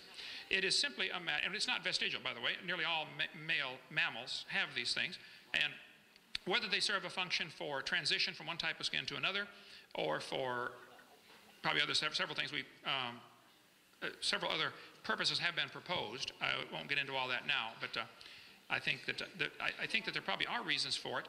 But I think if you look at this historically, 200 years ago, scientists had a list of nearly 180 vestigial organs. They said you don't need your appendix, you don't need your tonsils, you don't need your adenoids, you don't need your pituitary gland, you don't need your thyroid gland, you don't need your thymus gland. They had 180 vestigial organs on the list. And that was supposed to be evidence for evolution. One by one, those things get plucked off the list as we realize the function of that, okay? So I would state my case and say that even if we don't know all of the functions of a particular organ or design, then that still is not evidence for evolution. In fact, it's just indication we need to study more. There are other functions we probably should not get into, other possible purposes, we should not get into, and maybe in a college classroom we could. Okay. Okay. And now we're going to move on to a question for Dr. Weisenburg. And the question is, how does the fossil record prove evolution, and how did the origin of life begin? Okay, that's actually two questions. Okay, two questions, and I'm going to answer the following way. First of all, fossils don't prove evolution, okay? The fossil record is consistent with a story, a historical pattern, right? And that's exactly what paleontologists work at. They try and place the fossils in order according to the kinds of data that they accumulate, which involve a variety of kinds of evidence, geological evidence, chemical evidence, physical evidence. And you will see, because I follow this, they fight. Boy, do they fight. They fight bitterly over exactly where this fossil should go or that fossil should go, over exactly the kinds of transitions, right? Because that's what scientists do, okay? But always, because evolution has reached such a high level of reliability in that wherever you see that argument, you don't see somebody coming in and saying, oh, this particular fossil is inconsistent with evolution, because that just doesn't happen. That just hasn't happened, and therefore it's not an issue, okay? Secondly, about the second question, because there was two questions, when I teach this, I don't even talk about, I may mention origin of life once or twice. My textbook has a half a page on the origin of life. It's a big mystery. I wish I knew. There are several theories about the processes that might have, sometimes called chemical evolution, whether it's thermal vents or clays or RNA organisms. We don't know. I guess I don't think we're ever going to know for sure, because I don't think we're going to have a time machine to go back and look, and the traces of what happened 3.5 billion years ago are simply gone. Science deals with the world of real evidence, and we just never going to know. Okay, but that's separate from the issue of. I tell my students this. I've done this in my class, my beginning class, non-majors. I say, look, if you want to believe in creation, fine. Believe in the creation of the first living cell. And I have no problem with that. Because scientifically, I don't have anything really better scientifically. I don't happen to believe that. But I'll accept, if you want to argue, say, hey, it was created, the first living thing was an act of divine creation. As long as you accept the facts, as I understand them, from all the various scientific studies 3.5 billion years ago, and the transitions that happened afterwards, fine. That's no problem for me as a scientist. And this person says, I'm still waiting for physical evidence and verifiable facts that your God exists, aside from the Bible, which humans wrote. If I understand the question correctly, you're asking for verifiable evidence that my God exists.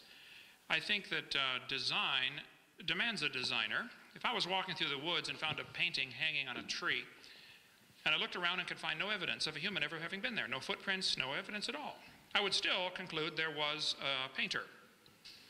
If I was walking through along the beach, and I found, John loves Mary written in the sand, I would never dream that the waves did that.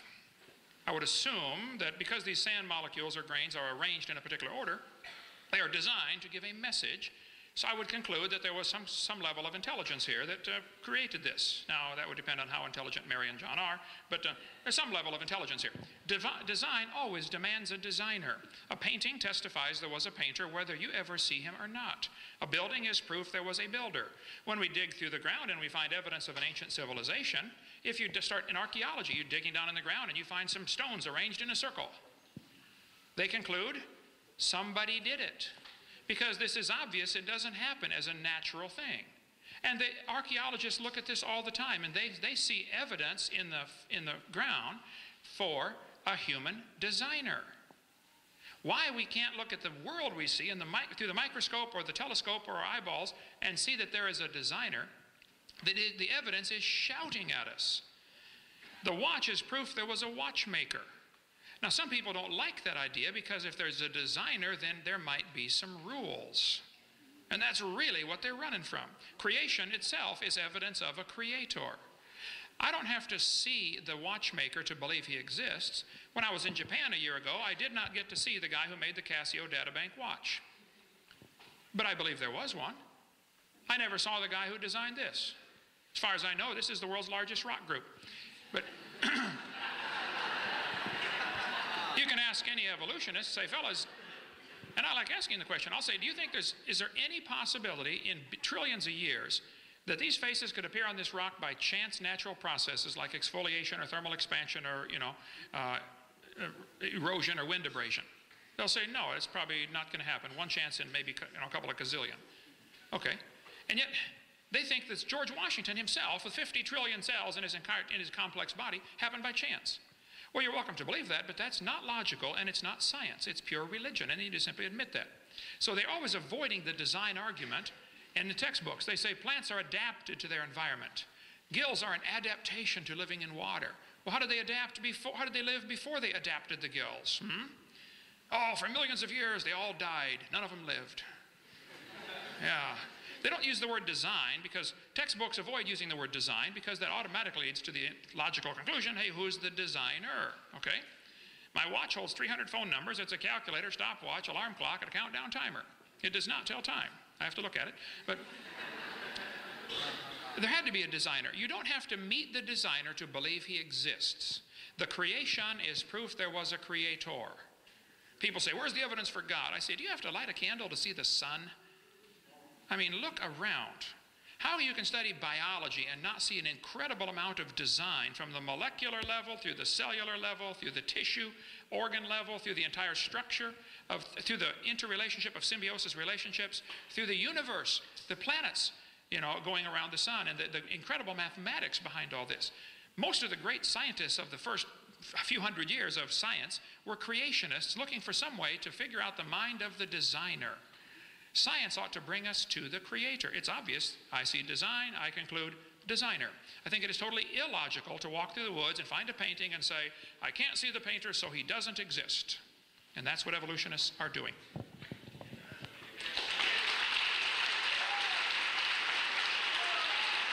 Okay. The next question for Dr. Weisenburg is, show us one transitional fossil that exists, or a proof of a transitional fossil. Oh, the transitional fossil story. Look, here's the harsh reality. There are many, many, many transitional fossils. They're in the museums. Go look at them. Oh, I didn't happen to have one in my pocket. I'm sorry. Did you bring God?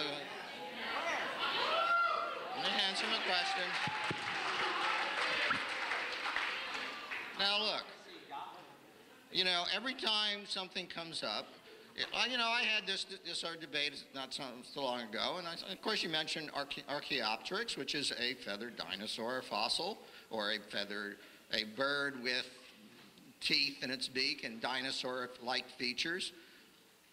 And of course, oh, that's a bird, no, that's a dinosaur. Well, look, what professional paleontologists do is they examine the details of the bone structure. They examine the teeth. They examine the ear bones. And what they do with that data is they create, as best they can, the pattern of change. And you can go into any journal of paleontology, there's lots of them, and you can look at that data if you're so inclined. That's what paleontologists do for a living. They work out those transitions. Okay? Now, the other thing about paleontologists in that job, it's awfully hard work for a very simple reason. When these events happen, the transitions happen, evolutionary theory tells us it happens in a very small population. It's the only possible way it could happen. All right? So there are some mutations, there's some combination of mutations in a small population, proves the fitness. The chances of finding those fossils are, in fact, it's hard, but they do find them. There are millions of them. No, I didn't bring you one, but if you like, sign up. We'll go to the museum together. We'll look at them, okay? That's not, I'm sorry. Look, what do you do with a feathered dinosaur? I don't know what to do with it. And by the way, yeah, there was a fraud, but after the fraudulent feathered dinosaur, there were several discoveries that are absolutely bona fide of feathered dinosaurs. So, that's just the way it is. And I'll say one thing also about this designer thing. I've been to the White Mountains. You ever see the Old Man of the Mountain in the White Mountains? Yeah. I guess the same designer. You can, in fact, you do see structures appearing by chance. And what evolution does is it selects those that work. That's all it does.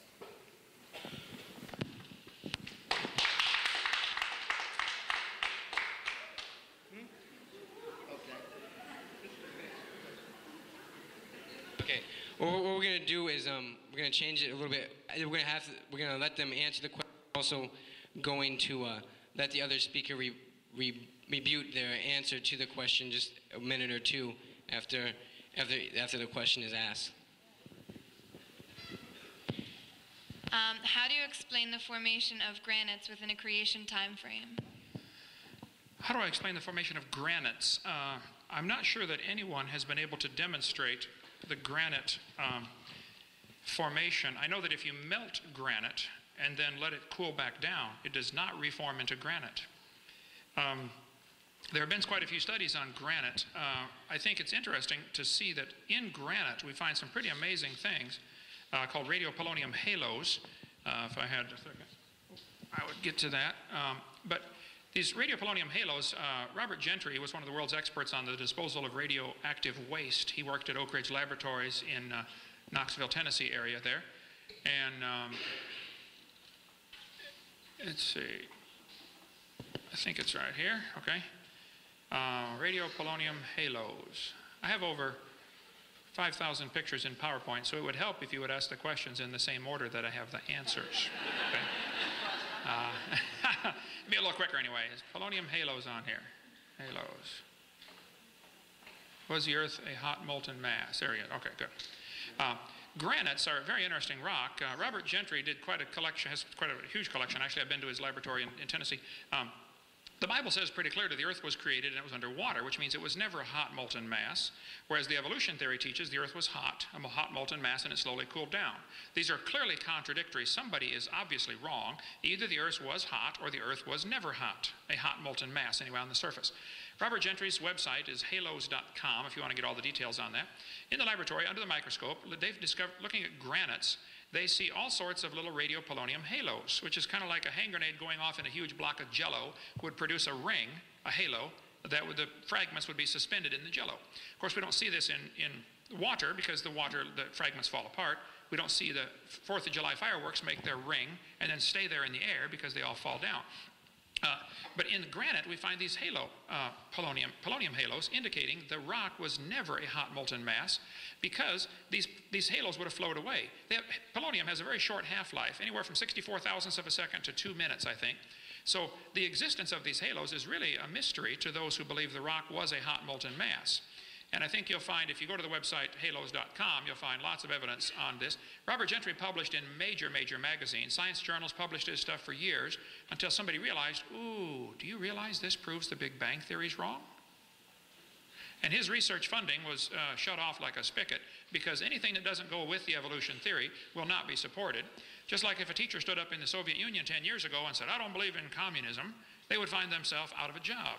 And if a teacher in this university said, I don't believe in evolution, they probably would find themselves out of a job. There is not academic freedom in places like this. Okay, go ahead. Would you like to give a rebuttal to that at all? Okay. We'll move on to the next question to Dr. Weisenburg. And the question is, Dr. Hovind in his presentation disproved the geologic column and the Big Bang theory. Do you believe that the Big Bang theory and geological column, if they were false, that evolution could still be true? And if not, why did you not defend them? Okay, look, first of all, I am not a cosmologist, okay? I actually had a roommate who was a astrophysicist once, if that helps. There are cosmologists who have theories about the origin of the universe. They've made predictions about, for example, what would happen if they looked up at the infrared radiation. Those predictions are confirmed. Okay, fine. That's what science does. That's what creationists do not do. All right? Can creationism explain the infrared background? I don't think so. Okay? Now, there are other theories. There is now a nice superstring theory of the origin of the universe that I've become aware of recently, and I don't know which is true. There's multiple universe theories. There's the whole anthropomorphic principle in cosmology. That's for those few folks who do that science, okay? Every time the creationists approach this problem, they want to insist that issues of origin and abiogenesis are somehow related to evolution, right? And they're not, and we tell them they're not. We tell them over and over and over again that issues such as the origin of life, the origin of the universe, are not related to the issue of evolution by natural selection. Those are entirely unrelated processes, and they are like brain dead on that. I don't know, if I had a student who couldn't understand that concept, I would flunk them outright. I can only tell you that, okay? Dr. Hovind, would you like to give a rebuttal to that? Could you read the question one more time? There's part of it I wanted to get. Who had that? It was, in Dr. Hovind's presentation, he disproved the geological column and the Big Bang Theory. Do you believe that the Big Bang Theory and the geological column, since they're being proven false, can evolution still be true? I think the Big Bang Theory is not even a good theory. It's a hypothesis. It does not explain a lot of things. It does not explain the origin of time, the origin of space, or the origin of matter, all three of which have to exist, have to be coexistent and come into existence at the same time. If you have matter but no space to put it in, then where would you put it? If you have matter and space but no time, then when would you put it? Time, space, and matter is called a continuum. They have to come into existence simultaneously, and the Bible covers that in one verse with 10 words in it. In the beginning, that's time, God created the heaven, that's space, and the earth, representing matter. God created time, space, and matter all at the same time. And there's no other way to work. I've never met the guy that made this computer.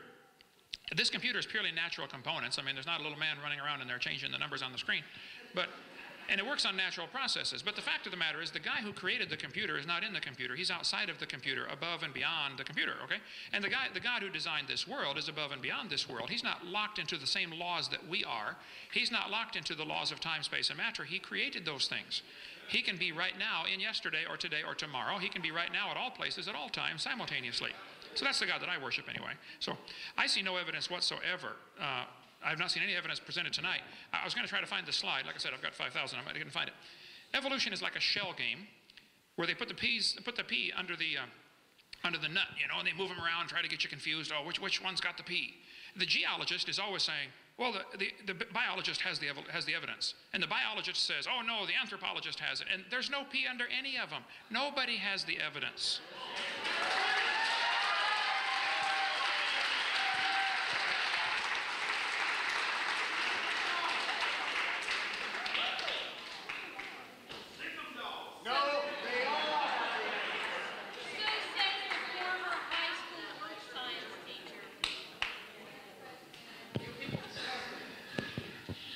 Was oil and coal created through humans and plants impacted in mud by Noah's flood?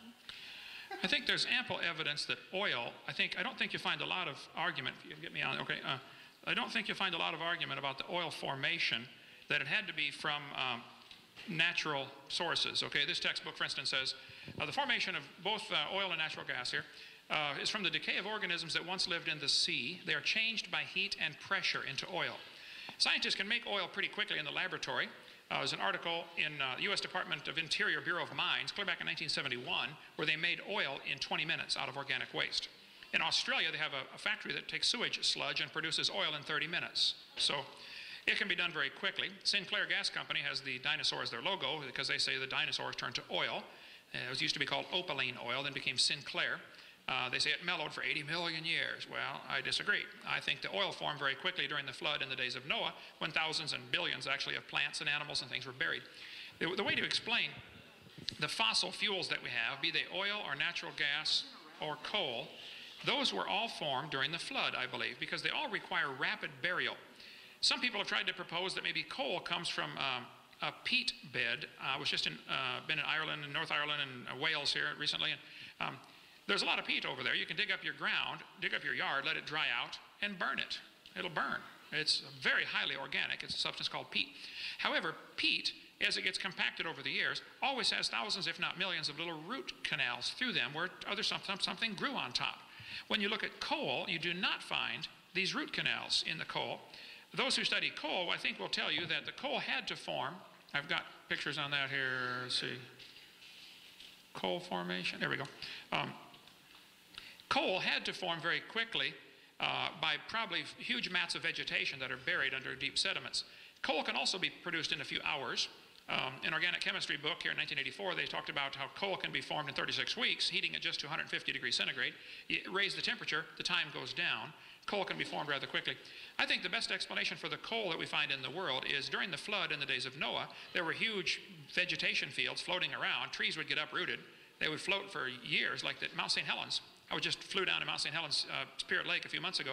They have several million trees were blown into that lake. About 20,000 have now sunk to the bottom. The rest are still floating. It's been 22 years, they're still floating there. As they float around, they're going to drop off lots of vegetation. And during the flood in the days of Noah, you would drop off, vegetation fields as it drifts by. A few weeks later, it comes past again. By now, there are layers of sediment in between. And I think the best explanation for this strip mines that we find, coal is nearly always found in layers. And it does not have the root penetration from another forest growing on top of it. It's just simply, solid rocks of vegetation packed with no root penetration. So I don't think it's logical to say that coal formed from peat. I think it's more logical to say the existence of coal, and there are monstrous coal fields in the world, okay? I was in Spokane, Washington yesterday. There is a giant coal field just near there that is 10,000 square miles of coal 200 feet thick, containing all sorts of trees that are petrified, running all sorts of different angles. The best explanation for coal formation is a flood. The best explanation for oil formation is a flood when organisms that are living are buried real deep under enormous amounts of pressure. It can be done in the laboratory in a few hours. It takes a lot of heat and or pressure. That would be best explained by several thousand feet of mud and sediments and rocks being deposited on top of zillions of dead things.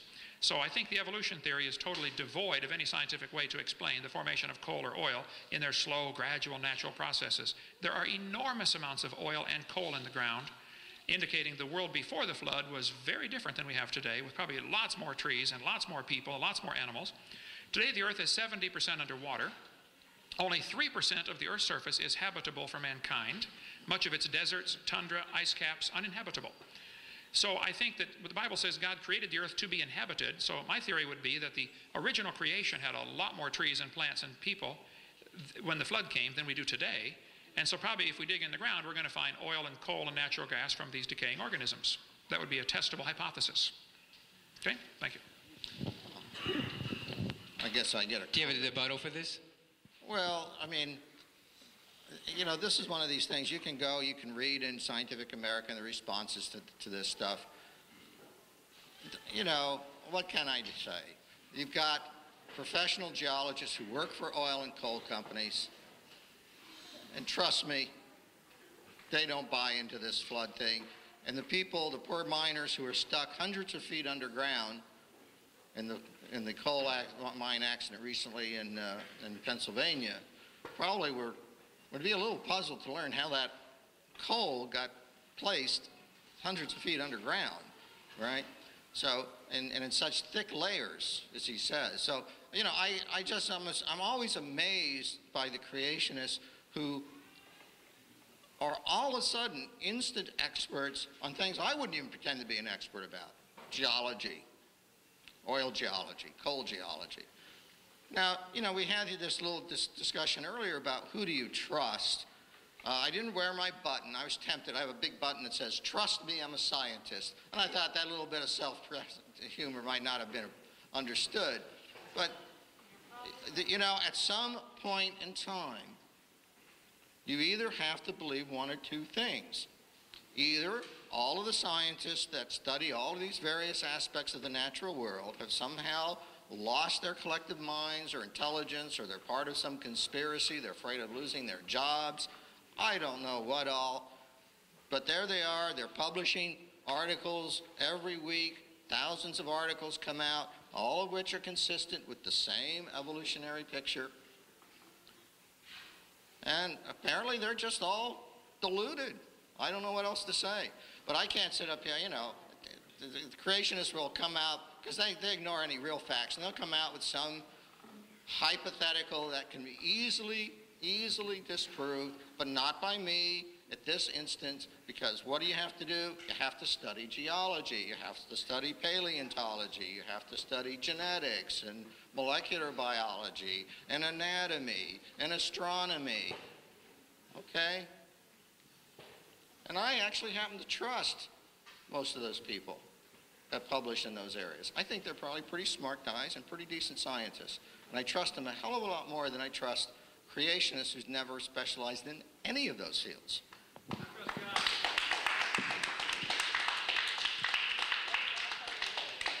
Okay, we have another question for Dr. Weisenburg here.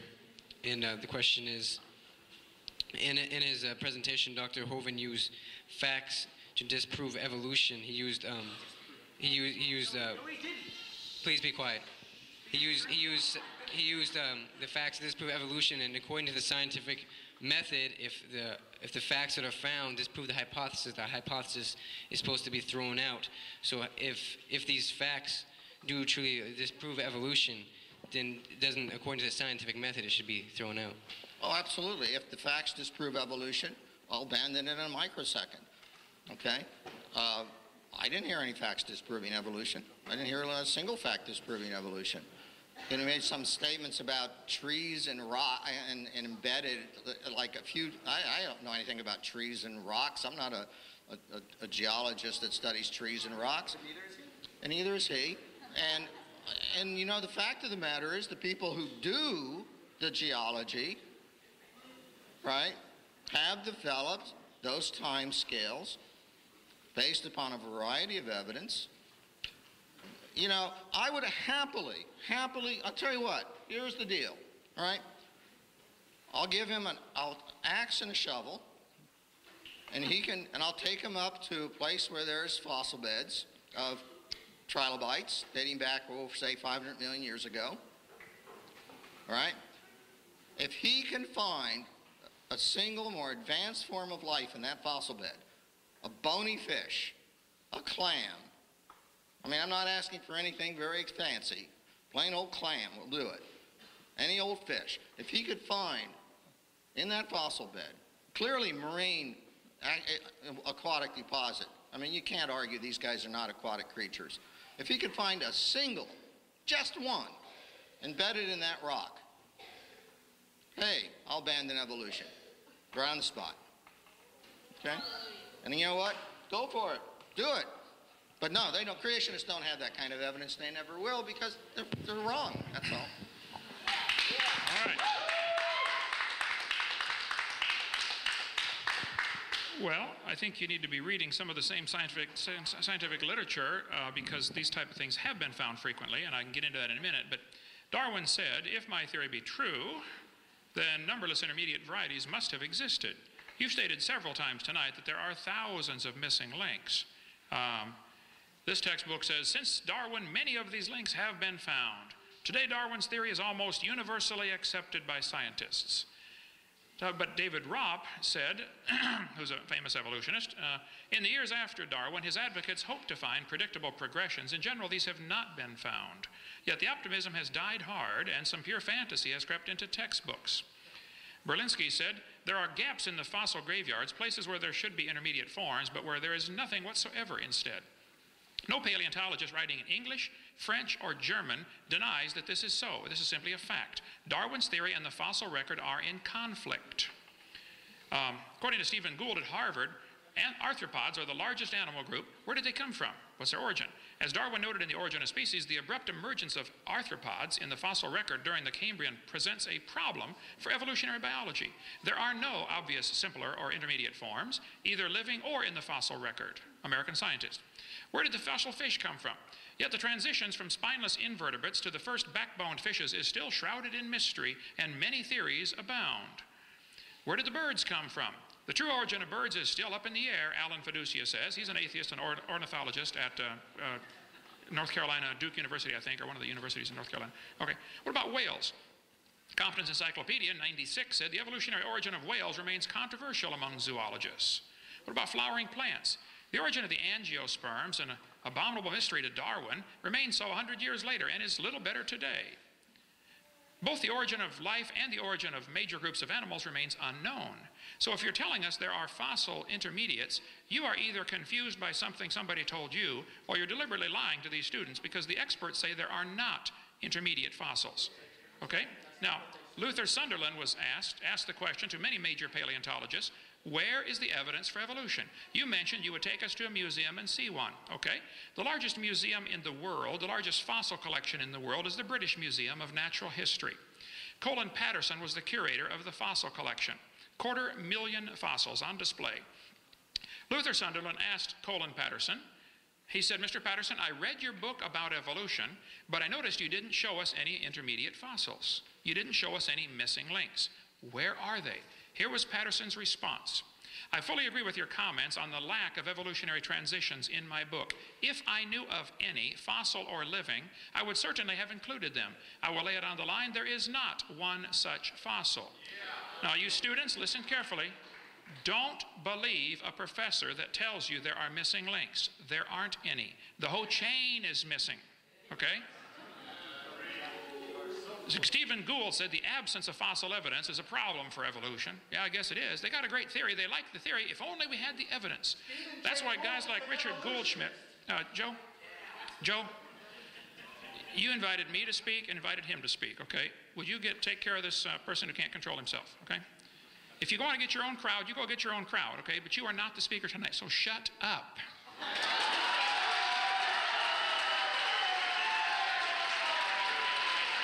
Now,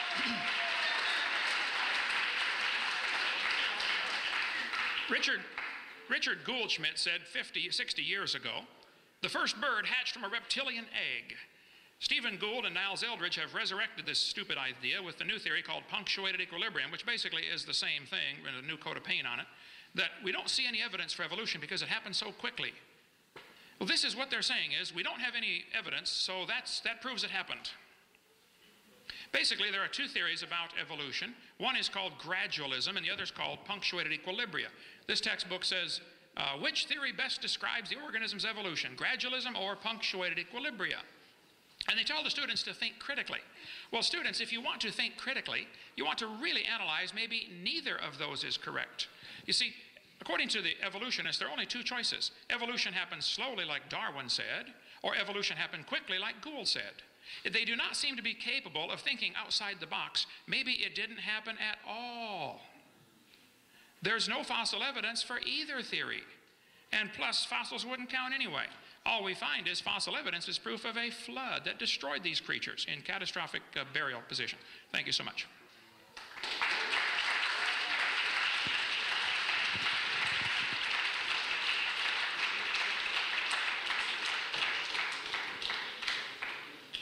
This says, what do you have to prove the flood as a scientific fact, and where could all of that water come from? Okay. Where did the water come from, and what evidence is there? What's the first part of the question again? Well, how could you prove the flood as a scientific fact? I don't know that I could prove the flood's a scientific fact, but I didn't get into the, finish up the coal part here. Eugenia Scott, president of the National Science Education Foundation, for their people that have a national organization, she said, Dr. Hovind, there are 80 separate layers of coal in the Midwest. She's right, by the way. She says if you take a look at the amount of coal in the world, the entire biomass of the world today could not possibly be converted to that much fossil fuel. She's right again. What she says is there's so much coal in the ground, there aren't enough trees on the surface of the earth today to create it again. I agree. She said there had to have been an enormous amount of time involved in the laying down of the coal seams. Ooh, now right there she's wrong. It's true there are enormous masses of coal in the world. This giant Powder River Basin coal in Wyoming goes down into Montana and Wyoming in that area. There are hundreds of dinosaur footprints found in coal mines, for instance, in the ceilings of these coal mines. Pretty strange. Also, human artifacts are occasionally found in coal. For instance, not in this coal mine, but in a mine in West Virginia, Mr. Newton Anderson broke open a lump of coal and found this gold bell inside, completely encased in coal. Now, from a creationist perspective, this is not a problem. Humans were around before coal formed. The students are taught in school that the coal formed 250 million years ago in the Carboniferous era, which is pure imagination. The fact of the matter is when you find human artifacts found in places where they're not supposed to be, like the Coso artifact, or the gold chain found by the lady in the lump of coal in 1891, or the carved stone found in a lump of coal in the Webster mine in Iowa from the Daily News of Omaha, Nebraska, or this iron pot found inside a lump of coal in Thomas, Oklahoma. When you find human artifacts in coal, you ought to make you question that maybe what you're being taught is not correct. The sole of a shoe from Nevada was found. 1922, American Weekly magazine said the stitching with pattern was clearly visible, including the twist of the thread. And the rock was 213 to 248 million years old.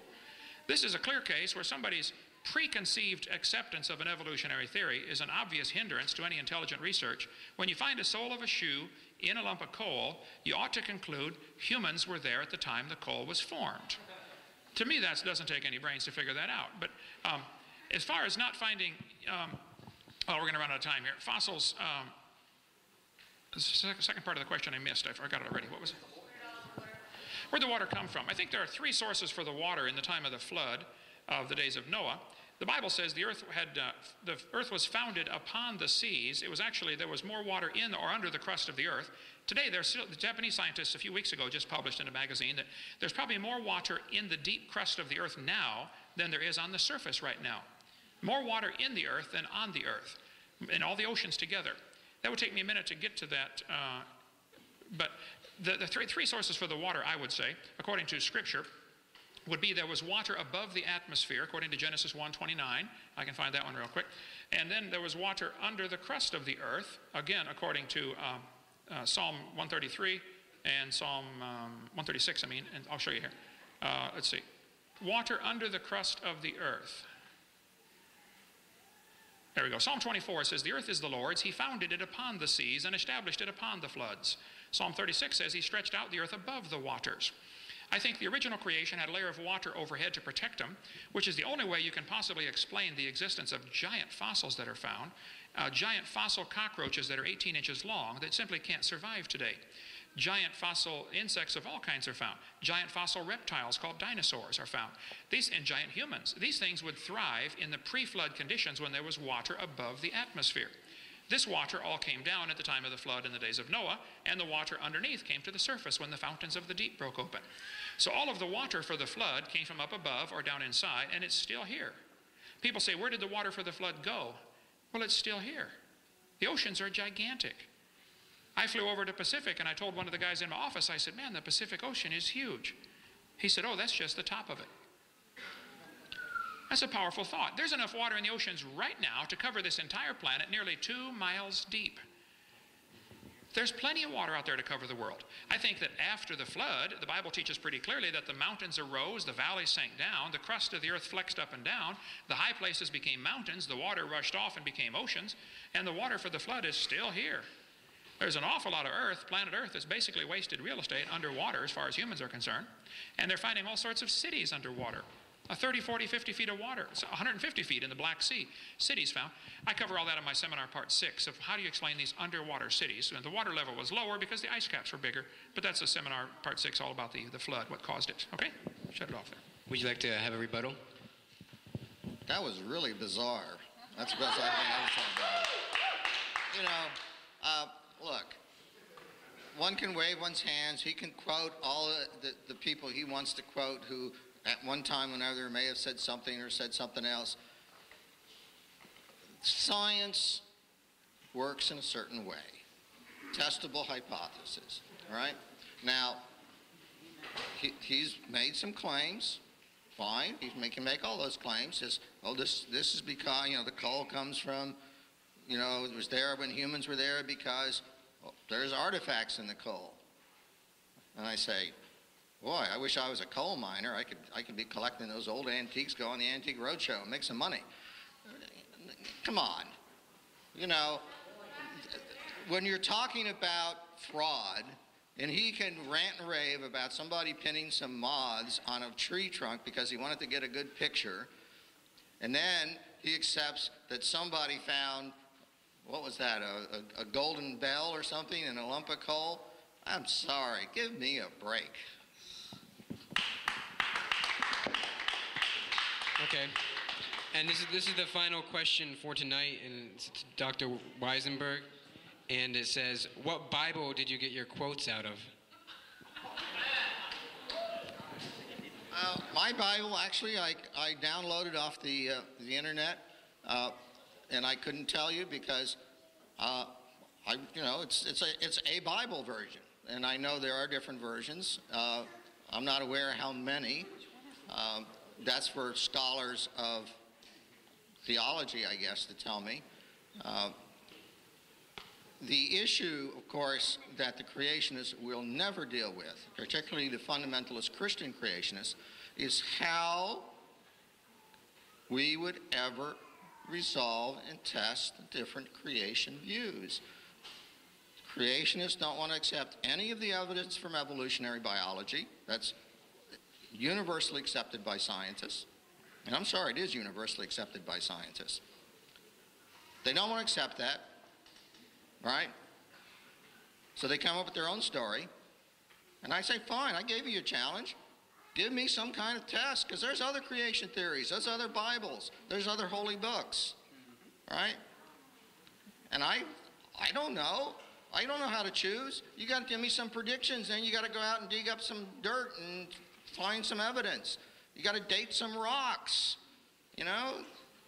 You say it's 6,000 years old, prove it with some kind of evidence where you date the rocks. Evolutionists are dating the rocks. They have their techniques. They agree on it. They accept it. All the geologists, physicists, and chemists accept it. Well, that's for the creationists. And until they do that, until they can come up with something, anything, which will allow their theories to be tested, you cannot make science simply by attacking somebody else's hypothesis or theories. I've been a scientist, and I know that. If you don't have a better theory, and you can't provide evidence for your theory, right, and have it peer-reviewed, then you're not a scientist, and you shouldn't be in that place. Look, I would not want to go into your church, your place of worship, right, and say, excuse me, you're a tax-deductible organization. I have a right to come in here and teach your children that there is no God, right? And I would no more do that than the creationists should do what they've been doing. And I think that's really the fundamental problem. Let religion stay in the churches, in the home, in the family, where it belongs. Okay, and we're gonna end with giving Dr. Hovind a rebuttal. He mentioned 6 or 7 things here. Let me get as many as I can. He's mentioned about the church, being tax deductible. I'd like to point out this university is also tax deductible. And you're preaching one religion right here, the religion of evolution. It's worse than tax deductible. It's tax funded. Okay, you have both tax deductions. They don't pay tax property on this tax on this property that this building sits on. They also get paid to build this building by tax dollars. So you have a real serious problem. Churches may be tax deductible, but they're not funded by taxes. So you have 2 strokes against you there. Secondly, you mentioned about better, I didn't get to write your quote down here. Let me skip that and watch the tape. You mentioned about other holy books. I stick with the King James Version of the Bible for multiple reasons. I'm very nervous about some of the other so-called holy books we see in the world. Go ahead and get me on there. What happened? Hit it again, would you? For instance, in the Quran, it says, Allah told Muhammad that those who opposed his message should be killed, or they should be nailed to a tree, or their hands and legs should be cut off. In Surah 47, he says, when you meet those who disbelieve, smite at their necks till when you have killed and wounded many of them. The last hour will not come before the Muslims fight the Jews and the Muslims kill them. So I get a little nervous about some of these other so-called holy books that have it as part of their teaching that anybody that won't become what you are, you kill them. Okay, I'm definitely not in favor of that, okay? Christianity is certainly very tolerant of all sorts of other religions. Our country was founded so people could have religious freedom. Secondly, you said creationists do not want to accept evidence that is universally accepted. I have asked repeatedly, what evidence do we have for evolution? I think I pointed out tonight in my first session that all of the so-called evidence that is used to support the theory has been proven wrong. I'm just asking that the lies be taken out of the textbooks. If you have some real evidence and you're saying that it exists and museums are full of it, you're mistaken. Handing me a magazine is not evidence for evolution. I'll be glad to review these articles if you'd like an honest answer. I would like to point out, though, that many scientists disagree. There are at least 8 different flavors of evolutionists, okay? And they're all, you mentioned several times tonight, they're all arguing among themselves, you know. But the fact of the matter is the argument's closed to real criticism, just like the argument about communism was closed to real criticism in the Soviet Union for many years. They would argue among themselves about, you know, what type of communism is best, but you don't ever question, is communism good at all? And it's to the point today where you don't question evolution in the university, you only question which type of evolution is good. I think you have a very closed-minded society here in this university where they're only presenting evidence for one side. There is ample evidence this Earth is not billions of years old. I think that ought to be presented to the kids. For instance, the moon is moving farther away from the Earth every year. The moon gets about 3 inches farther away every year. Obviously, that means it used to be closer. If you go back in time, at some point you have a problem because the closer the moon is, the higher the tides get. You folks may not worry about the tides here, but in Pensacola you worry about the tides. The inverse square law makes a real serious problem. Actually, about 1.2 billion years ago, at the current observed rate, the moon would be touching the Earth. And here they are telling us it's 4 billion years old, or 4.6. That simply is not scientifically logical. There is ample evidence that the universe cannot be billions of years old. If it were billions of years old, that still doesn't solve the problem for evolution. There is ample evidence that life only comes from other living things. There is no evidence for spontaneous generation. I mentioned the 6 different flavors of evolution tonight at the beginning. All we see are minor changes within the kind. Now, if somebody wants to believe it was different long ago and far away, well, you just enjoy yourself. But that's a fairy tale for grown-ups, okay? I'm convinced, after studying this for 30-some years, people choose deliberately to believe in this theory, which is totally devoid of evidence, for all sorts of reasons. Some believe it because that's all they've ever heard. They've never heard the other side. Some believe in evolution because they hope there's no God to answer to. Some may have social-political reasons because evolution is the foundation for communism and Marxism and Nazism. We cover that for 2 hours on videotape number 3. Some simply don't want God telling them what to do. Now, you do whatever you want, but Judgment Day we're going to find out who's right and who's wrong. I am convinced the scientific evidence points to a recent creation 6,000 or 7,000 years ago, a global worldwide flood in the days of Noah, which represents God's authority to judge his creation, and he's coming to judge it again, whether you like it or not. Be ready for that. Thank you so much. We hope you enjoyed this debate. This is Kent Hovind in Pensacola, Florida. I really enjoy doing these debates at universities because I think it's only fair that students see both sides of this extremely important topic of creation and evolution. All they're getting is one view. They're being brainwashed, they're being indoctrinated, not educated. If you're a student and watching this tape and you'd like to set up a debate, I'd be honored to come debate at your university. I'll take on any professor anywhere. If you can call my office and set up a time, we'd be glad to do that. Or I'll be glad to do a telephone interview with your class. If you can set up a system where I can answer questions with an entire class by phone, you can call. We'll do that through my cell phone or whatever. I'll do it anytime. I want to be helpful to students that are being indoctrinated in this one view. If you're a professor and you're watching this tape, I'd be honored to come speak to your class. I don't charge anything for my seminars. I'd be glad to come if I'm in your area. I'll take any questions any students have. I think it's really a wise thing to do to educate students, to get them to see both sides. None of our material is copyrighted. If you'd like to get our materials, we have lots of videotapes on creation and evolution, and I think you'll find it very helpful. If you are watching this tape and you've not trusted Jesus Christ as your Savior, nothing else matters. It doesn't matter how much money you make or how big a car you drive or how big a house you have. The Bible says without Christ you're lost and you're going to hell. The Bible says God is angry with the wicked every day. God absolutely hates your sin and my sin. But see, mine has been forgiven. I'm still a sinner and I deserve hell, but it's been forgiven. That's the difference. And that's what He wants for you. If you've not trusted Christ as your Savior, you need to do that right now.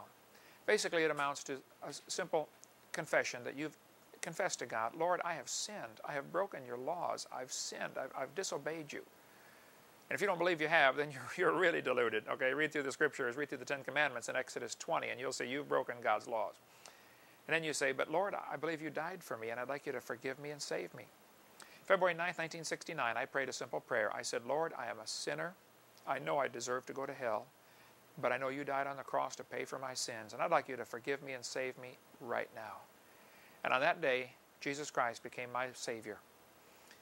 Now, I've been trying to grow and be a good Christian and be a good follower of His. Don't always succeed at that, but that's the goal now, is to grow, to be a good Christian. You don't grow to become a Christian. You become a Christian by getting born again. That takes a few moments of receiving Christ. Growing takes a long time.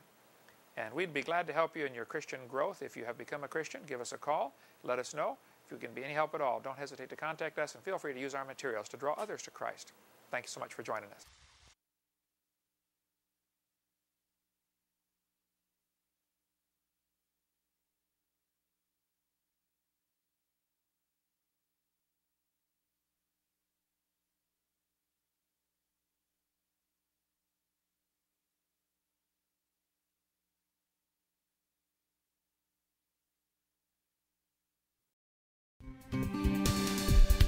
Do you want to know more about how to combat the godless theory of evolution?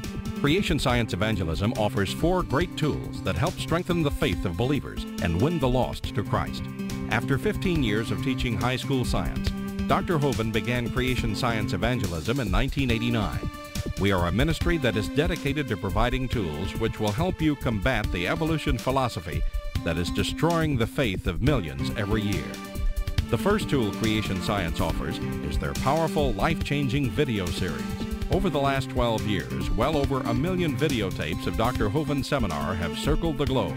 They are reaping a harvest of souls for the kingdom of Christ, as well as helping restore the faith of many thousands confused by the evolution propaganda to which they've been subjected. These videos are available in English, Russian, French, Spanish, Japanese, and sign language. The Age of the Earth, first of the 7-part series, teaches that God created the universe about 6,000 years ago in 6 literal days. Could this be true? Can it be scientifically proven that the Earth is not billions of years old? This tape gives solid scientific evidence that the Earth is young and that the Bible is scientifically accurate. How did the environment of the original creation differ from ours today? And how would this allow men to live over 900 years? Can Christians have a good explanation for the existence of dinosaurs? Could some dinosaurs still be alive today? These and many more questions are covered in the 2nd and 3rd part of the series. Evolution has permeated public school textbooks with false and fraudulent information. This video exposes nearly 30 lies commonly found in textbooks. Every public school student, teacher, and school board member needs to watch part 4 of this series. Find out if you have been lied to in your textbooks. Discover the terrible difference evolutionary beliefs have made in the past as well as in recent history in our video number 5. Dictators throughout time have used their evolution-based philosophies to rationalize their brutal actions. Learn how evolution propaganda is being used today to prepare people for the New World Order. This is just a taste of all the information the 17-hour seminar series has to offer. Also available are college courses that expand on the seminars in great detail. For those who can handle a more confrontational atmosphere, our debate series is just for you. I said, now, Mr. Patterson, if you think the tailbone is vestigial, I, Kent Hovind, will pay to have yours removed. Dr. Hovind has debated a wide range of atheists and evolutionists all over the country, and you're sure to find these 12 debates very exciting. These would be perfect to present to that scientifically minded person who likes to argue their point. Our topical series includes exciting topics like why evolution is stupid, public school presentation, children's video about dinosaurs, the Bible and health, Leviathan, the fire-breathing dragon, and many more. Creation Science also offers a variety of visuals like the longevity chart, which presents the entire lineage of Adam to Joseph as given in Genesis. It's exciting to see exactly how many generations were alive at the same time. Hundreds of books on a variety of subjects, videos on incredible creatures that defy evolution, t-shirts, fossils, and more. Make Creation Science Evangelism the one-stop shopping center for your creation material needs.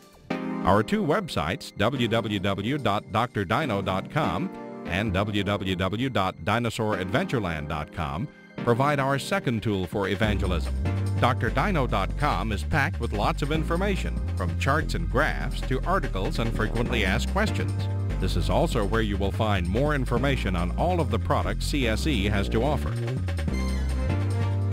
DinosaurAdventureland.com is great for the kids.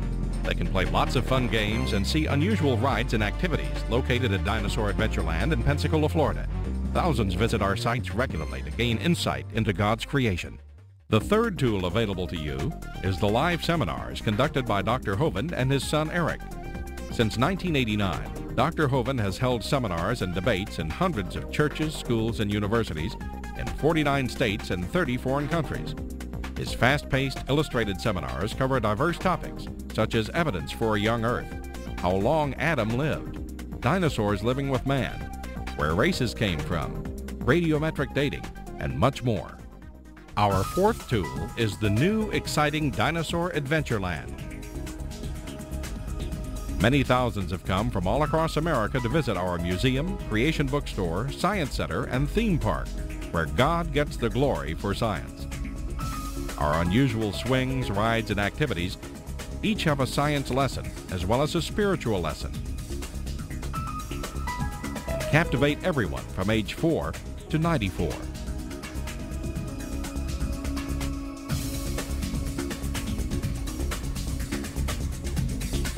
To order material, find out how to schedule a seminar at your church, or get more information about Dinosaur Adventureland, write to us at Creation Science Evangelism, 29 Cummings Road, Pensacola, Florida, 32503, or call us at 850-479-3466, or toll free in the U.S. 877-479-3466.